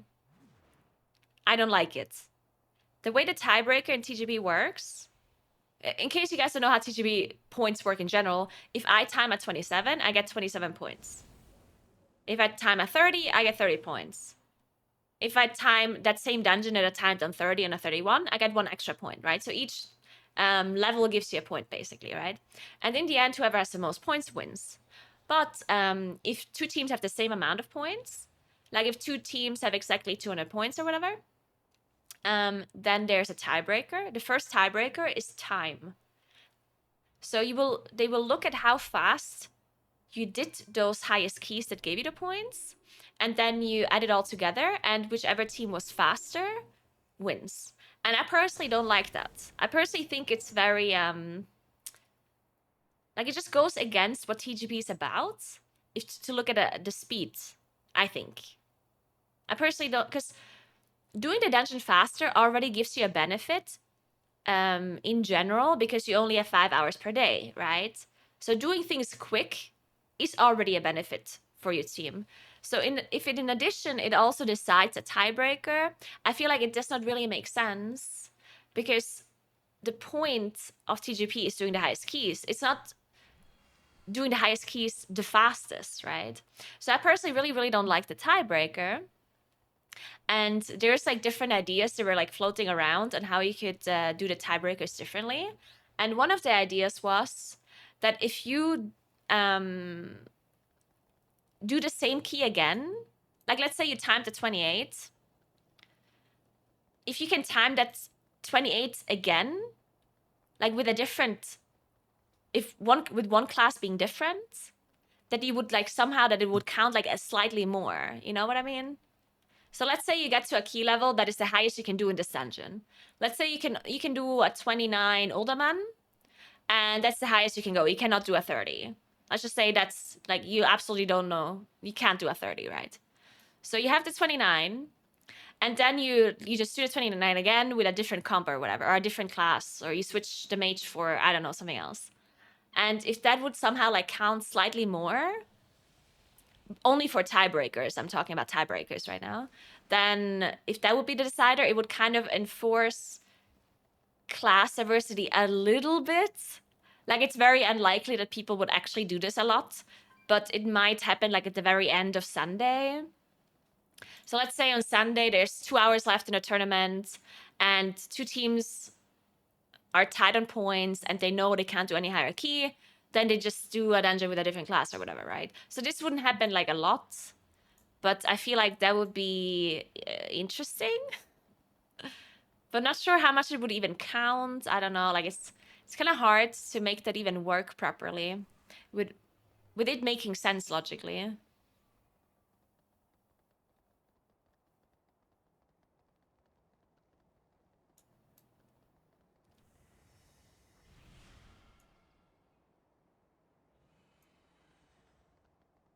Yeah, I mean, I technically agree with you, Relo, but it's not necessarily true that just because you did the dungeon quicker that you can do the higher key level, right? Like if one team has 5 seconds left on a timer and the other team has 20 seconds left, that means kind of nothing, right? I think. Like to me, that means nothing. That doesn't mean that the other team is better at all, in my book. That just means, I don't know, they did something slightly quicker. That's it. Maybe they crit a bit more or whatever. You know? Like I just think it doesn't make much sense. Because if what you're saying is true, that they could do a key level higher, then they should do the key level higher and get the points and win that way, right? Because if a team does a dungeon with 2 minutes left on a timer or 3 minutes left or whatever, and they don't manage to time the higher key, then they didn't time the higher key, right? And if they time it, the higher one, then they're better than the other teams anyway. So I personally just don't like the time thing. I don't know. I just feel like the time thing is very questionable.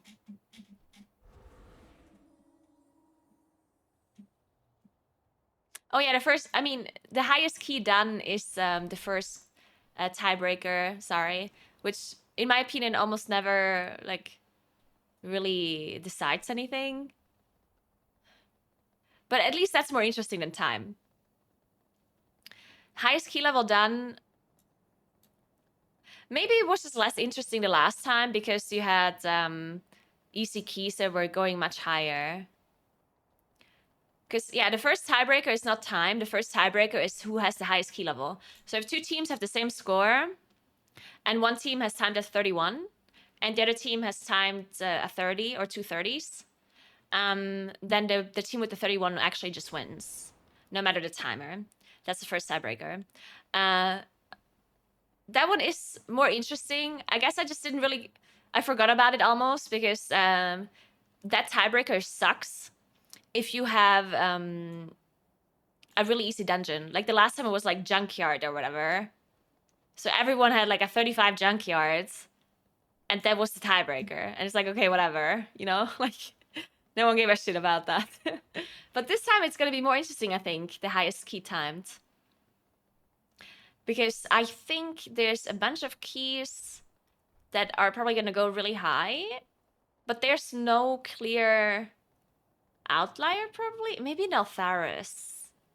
Maybe Neltharis. But Neltharis wouldn't go like much higher than the other keys. Like it's not like Junkyard, right? Yeah, what is the highest keys? It should be Neltharis, right?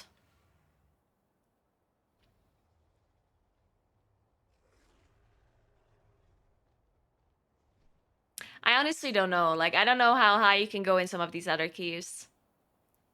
No, the reason why I think it's Neltharis is because of the chains, right? At some point, even Underout is going to be hard to complete because of the timer. Because in Underout, there's nothing that that makes you done. Like in Underout, you don't have anything to help you out, right? At some point in Underout, the timer is going to be a problem, I guess. But in Neltharis, the timer technically should not be a problem. Technically.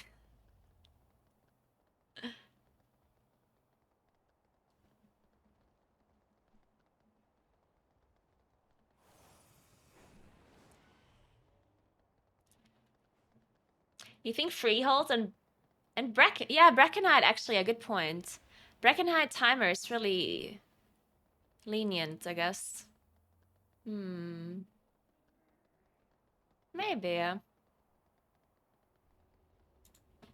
Freehold really? Can you actually do freeholds on a high key now? Without the Cannon Barrage hitting anything at all? Like, I feel like that was such a huge nerf to the dungeon. The fact that it doesn't even hit the trash in the Harlan Street area. Really?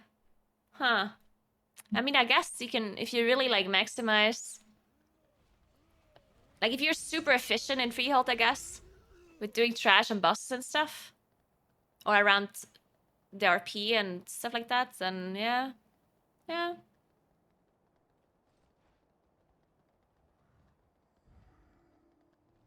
Yeah, it's interesting to see though. But the good point about this is that the first tiebreaker should be a lot more interesting this time around, I guess.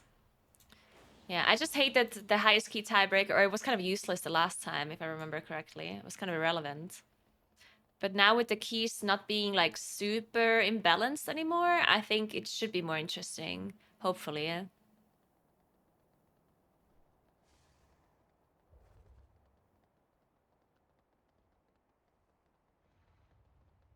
It's gonna be a lot more interesting the first weekend at least.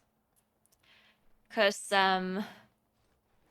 today is the first weekend, right? And I think like teams have probably no clue if whatever they are doing is good or not. I think so, at least.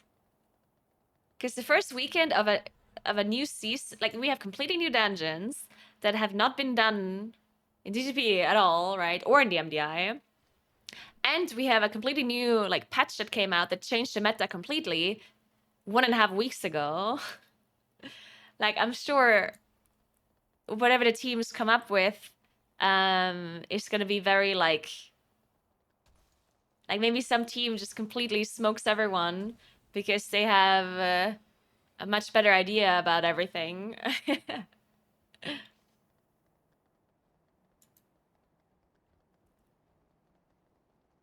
No, Echo is not playing this weekend.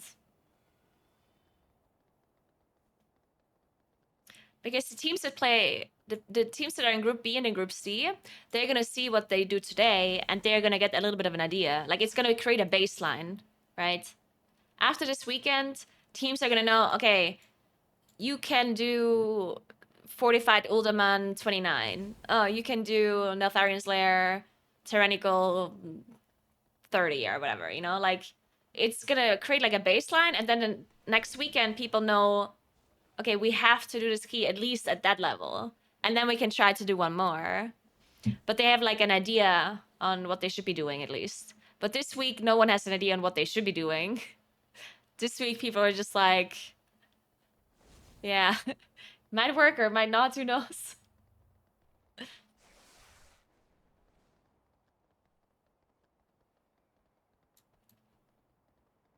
Yeah, the interesting thing about TGP is that they're technically allowed to stream it all.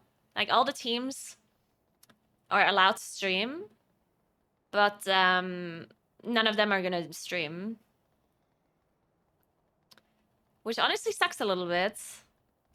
And I was kind of... I was advocating for the to force teams to stream the tournament itself. Not practice or anything, but the tournament. I was kind of... I was thinking that would be a good thing for the teams. Because Blizzard could just say they have to stream it, right? Or at least one member of the team has to stream it or whatever. Blizzard could say that, technically. Because the reason why most teams don't stream is because they don't want to give away any additional strategies that they don't have to give away, right? They don't want to, like, stream voice or whatever. They just want to focus on the tournament and just do that, which makes a lot of sense, of course. But having the POVs from the players would actually be really nice for the tournament, for the viewers. And it would also be good for them when it comes to like earning money, right? But obviously it would be a really big disadvantage if one team streams and the other one does not. Like, let's say Echo streams and no other team streams, then they're gonna have a disadvantage and the other teams don't. So it creates this kind of a situation where no one wants to stream. But if everyone would have to stream, you know?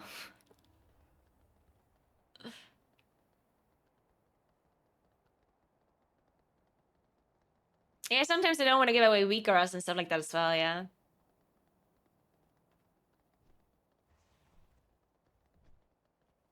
Imagine teams don't have the best PCs and stream's gonna make their PC drop FPS. I mean, it would just be one person in the team that would have to stream, right? I'm sure 1 out of 5 people is gonna have a PC that can let you stream, right?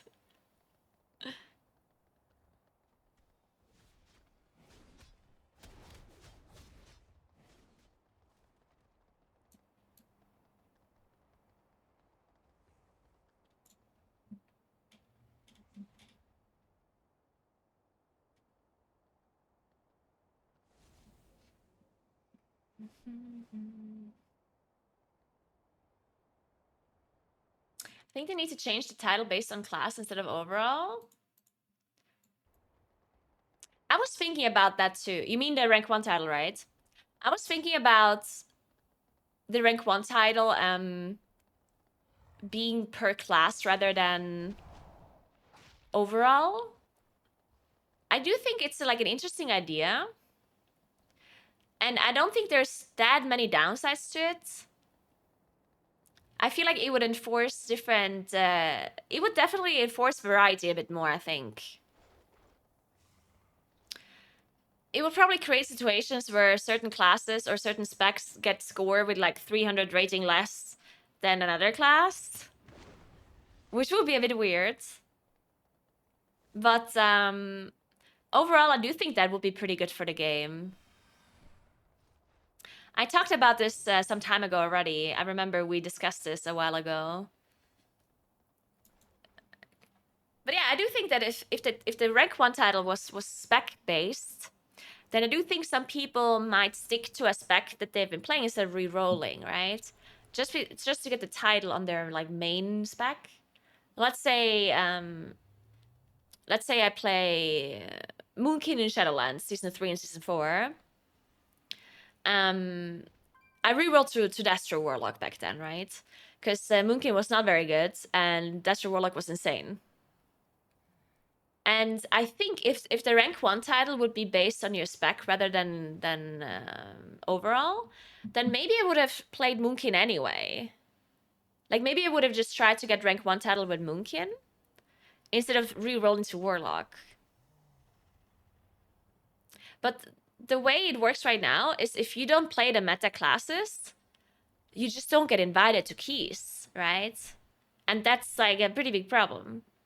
If the rank 1 title was per spec rather than per class, I think this whole only inviting meta problem might not be... It would still be happening, of course. Like, people would still play meta and people would still invite meta classes. But I do think that there's a higher chance of people inviting other specs more. Because there are more other specs around. I think it would help a little bit. It would, of course, not change everything, but I do think it would help a little.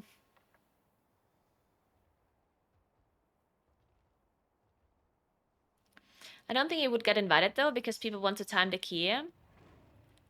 I mean, yeah, of course people want to time the key, but why do people do high keys?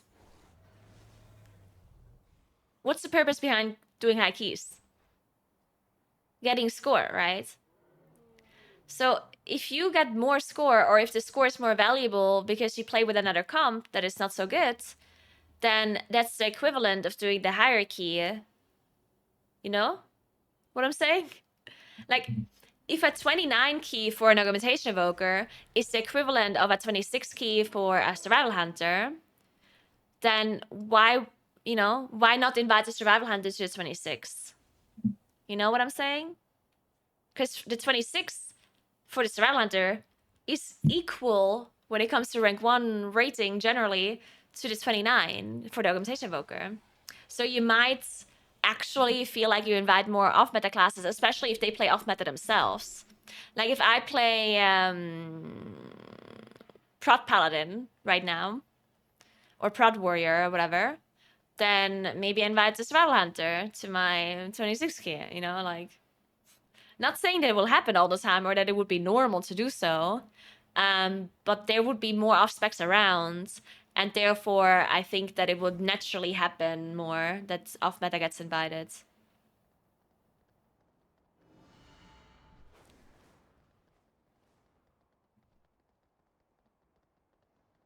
Yeah, I mean, it is true, Rilo, it is true.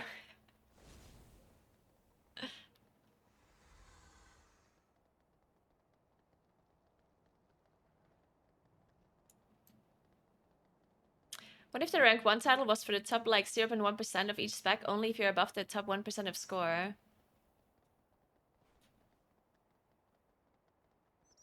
I mean, that's the same.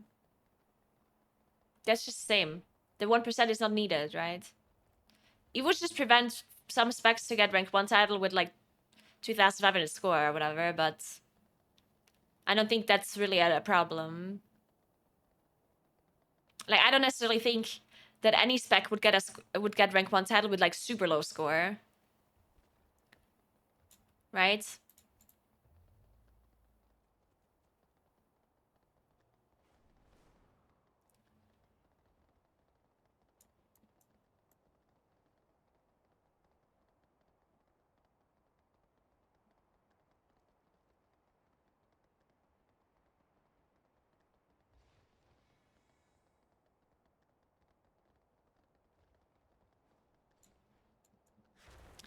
People are too averse to failure to allow non-meta in their group. Every key must be timed or else match. I mean, that's a weird statement to make because, of course, that's true.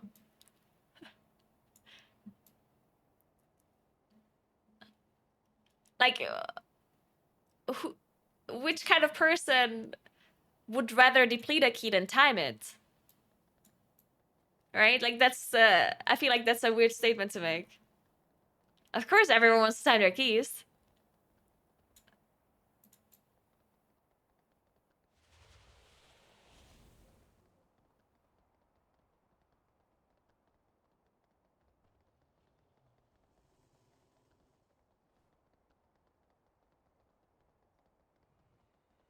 I think every spec can reach rank 1 title this season? Absolutely not. Absolutely not. This is by far the worst season to get rank 1 title. As any spec. Except the top specs, obviously. No, even as the top spec. Honestly, this is probably the worst season if it stays like this. Like, if they don't change anything. If they don't change anything at all, then this is the absolute worst season for anyone to get rank 1 title. Even for the top specs.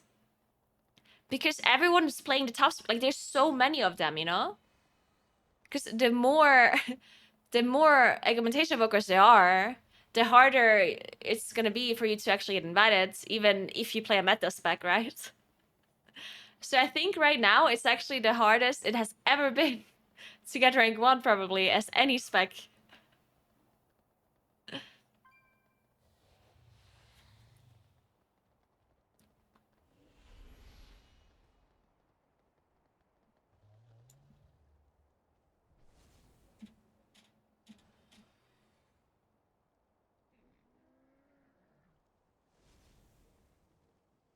No, I understood you, Sadly, I understood what you're saying. Yeah, that I understood that.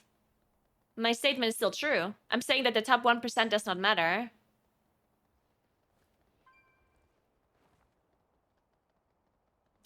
Like, I'm basically saying that the top 0.1% of each spec would be within the top 1% anyway, is what I'm saying.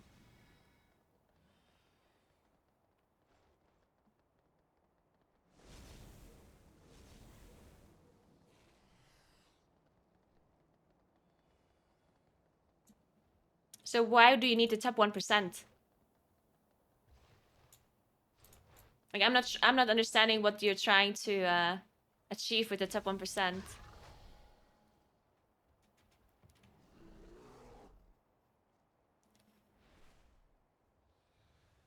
If they get a title. Right now, it's not true. Like, right now, the top 0.1% of each spec are probably not within the 1%. But if you would get a title for being the 0.1% of your spec, then they would be within the 1% for sure. In my opinion.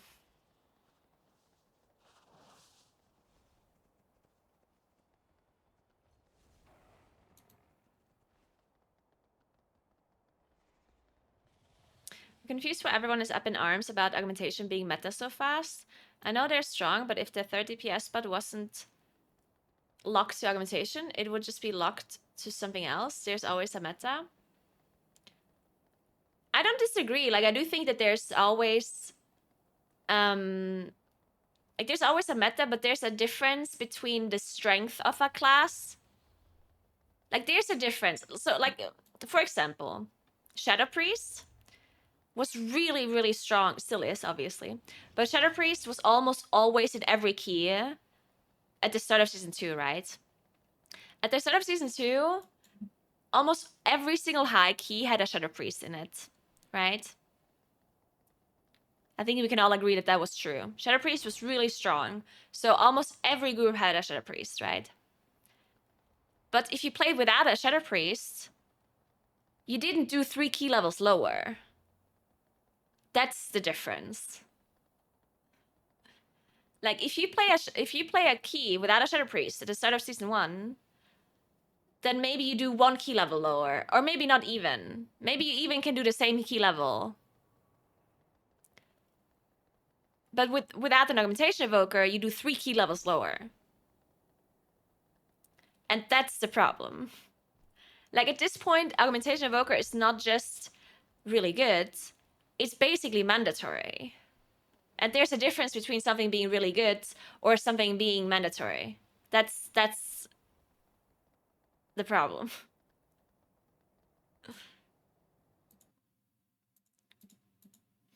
And you can see this. I mean, if you go to Radar.io right now, you can see that the highest timed key without an augmentation evoker is, I think 300 something. Something like that.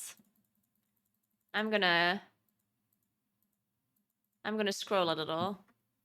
Okay, I went to 280 because, you know. Okay, we had 300, 301. Yell if you see a key without an augmentation evoker, okay? 320.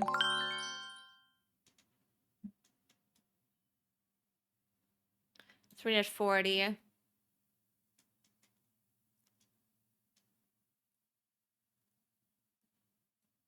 360. Oh, there. There it is. There's a 28 underots. Timed on July 15. Without an augmentation evoker. 365.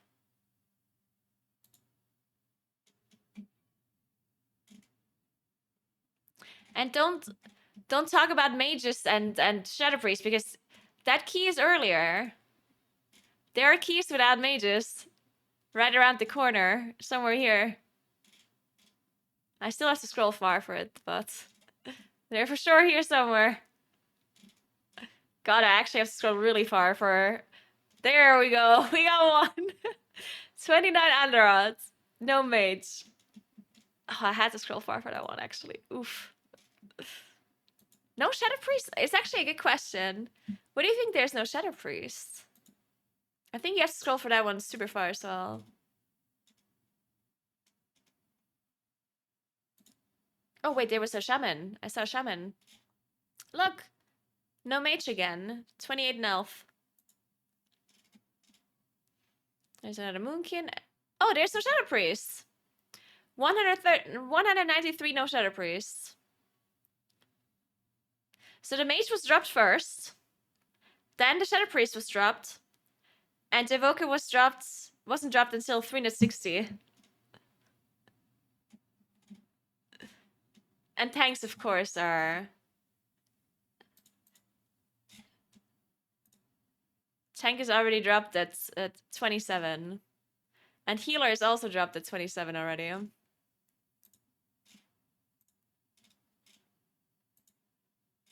Actually, no. Healer's already dropped at 3. We have an evoker here, right?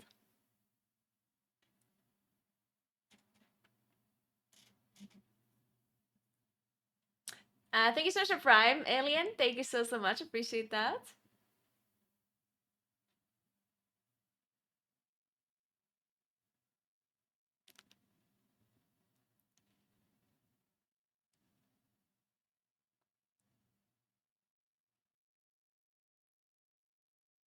Hey, what do you mean, Katsu? I'm not sure I understand about the whole PTR thing. Oh, are you assuming that all of these people that play Evoker already have played it on PTR and that's why they can do high keys? If that's what you're saying, that is wrong.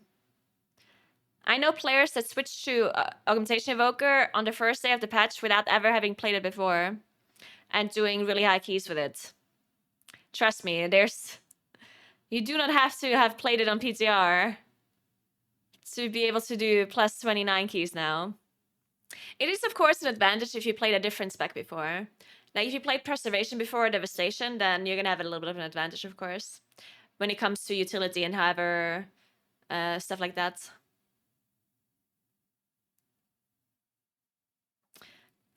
You don't have to play PTR to know that something is good. Like, you can literally just play it when it comes out and realize, oh, it's good. You don't have to play PTR at all. This has nothing to do with the PTR. Like, the patch comes out, let's say I'm a Preservation Evoker, yeah? Patch comes out, it's like, oh, there's a new spec, let me try it out. Then you do a dungeon, it's like, oh, this is broken. I'm gonna play Augmentation Evoker, right?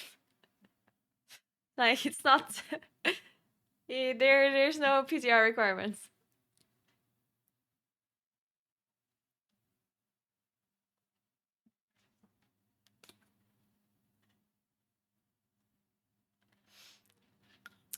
Would you say augmentation is needed to be able to do the same key levels? As in actually complete them in time? Or is it more that the augmentation evoker just makes it easier? I think you cannot time some of these keys without an evoker. I am pretty sure you cannot. Some of these keys are only possible because of the evoker. Yeah. I am convinced that that is true. Mainly because of their survivability, though. Like, the main reason why I think they're so good, or maybe even required, is because they, before this patch, before 10.1.5, people did not deplete keys because they ran out of time. They depleted keys because they were not able to kill certain bosses. That was like the main reason why you couldn't do super high keys was because you could not kill certain bosses. They did too much damage. And now, Augmentation Evoker basically makes that not an issue anymore because it gives you so much survivability. So that's why some of these keys are pretty easily doable now, because some bosses that basically killed you on a 27 before now don't even touch you on a 27 with an evoker. It's a huge difference in survivability.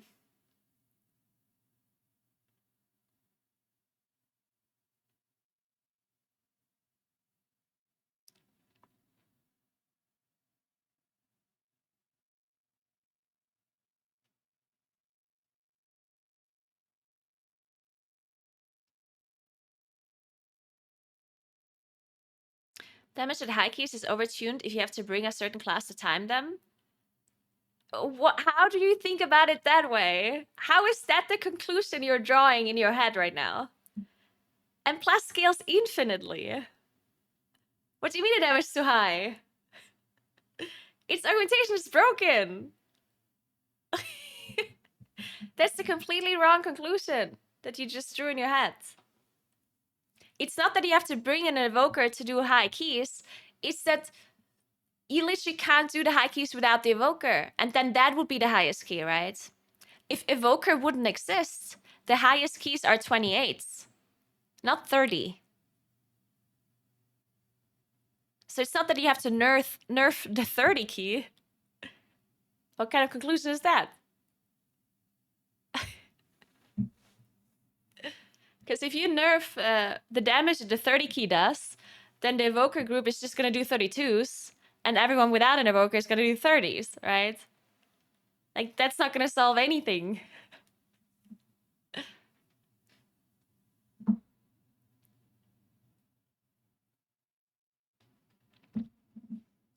All right, bear back 1 second, guys. And then, actually, I can't do another key. Should I talk too much? I hate it when I talk too much. Bear back 1 second.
Alright.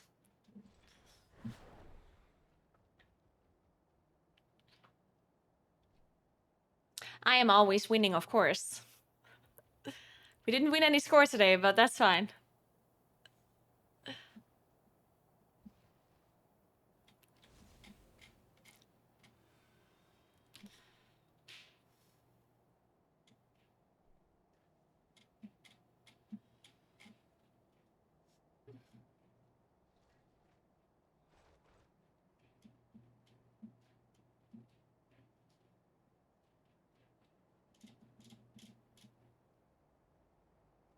Oh, yeah, true. We have to do the VPN thing. Oh my god.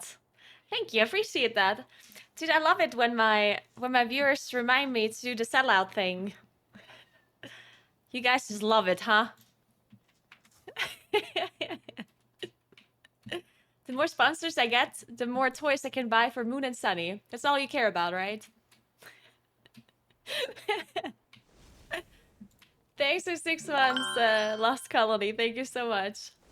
It's not selling out, it's feeding your cats. Alright, so quick shout out before I leave. Thank you very much, ExpressVPN, for sponsoring today's stream.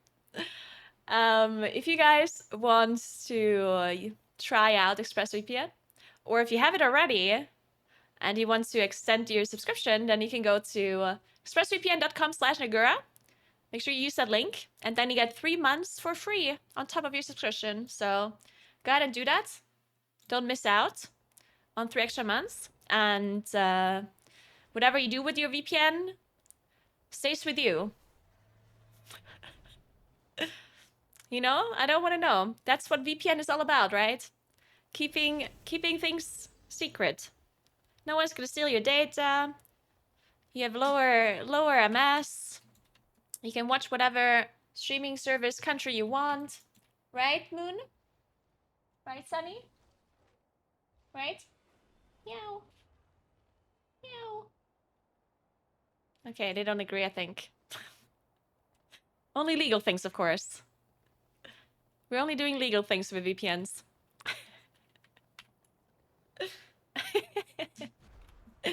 Alright, guys.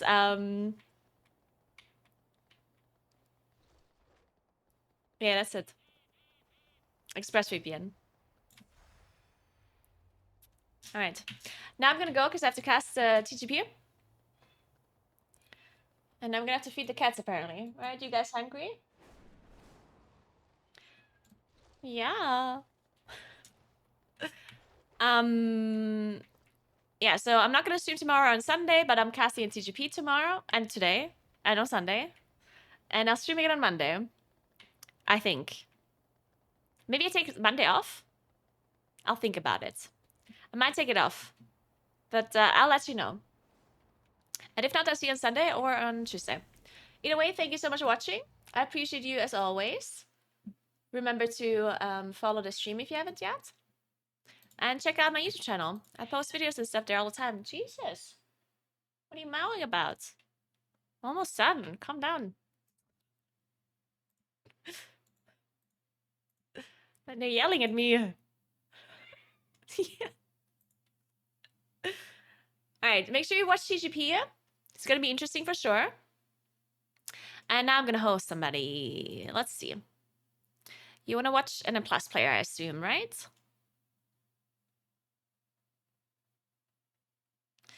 Let's watch.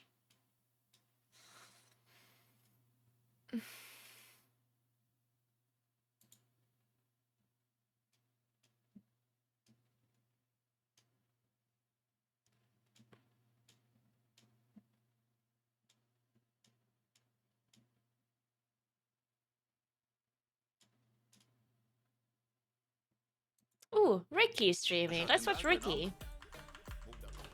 Bro, the sharks, yeah? Are they not going on the guy that's first away? You don't focus boss when you do it like that, you focus them first. Get free cleave on boss. What is he playing? Holy Paladin? And I can dispel the dagger. Oh my god, Ricky's playing Holy Pala. And they're playing without a mage. They're playing with a rogue. I think we should bop on the CD sword to get them. Crazy. My god.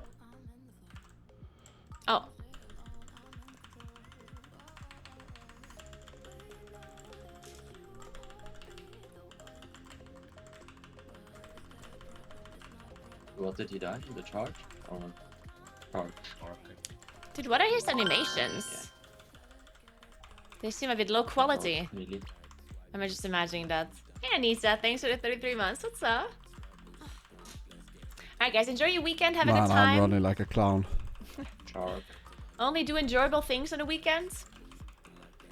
And you're the best. Thanks for 14 months, Levenhausen. Thank you, thank you. Nice. Alright, enjoy your time, guys. Goodbye. See you at TGP.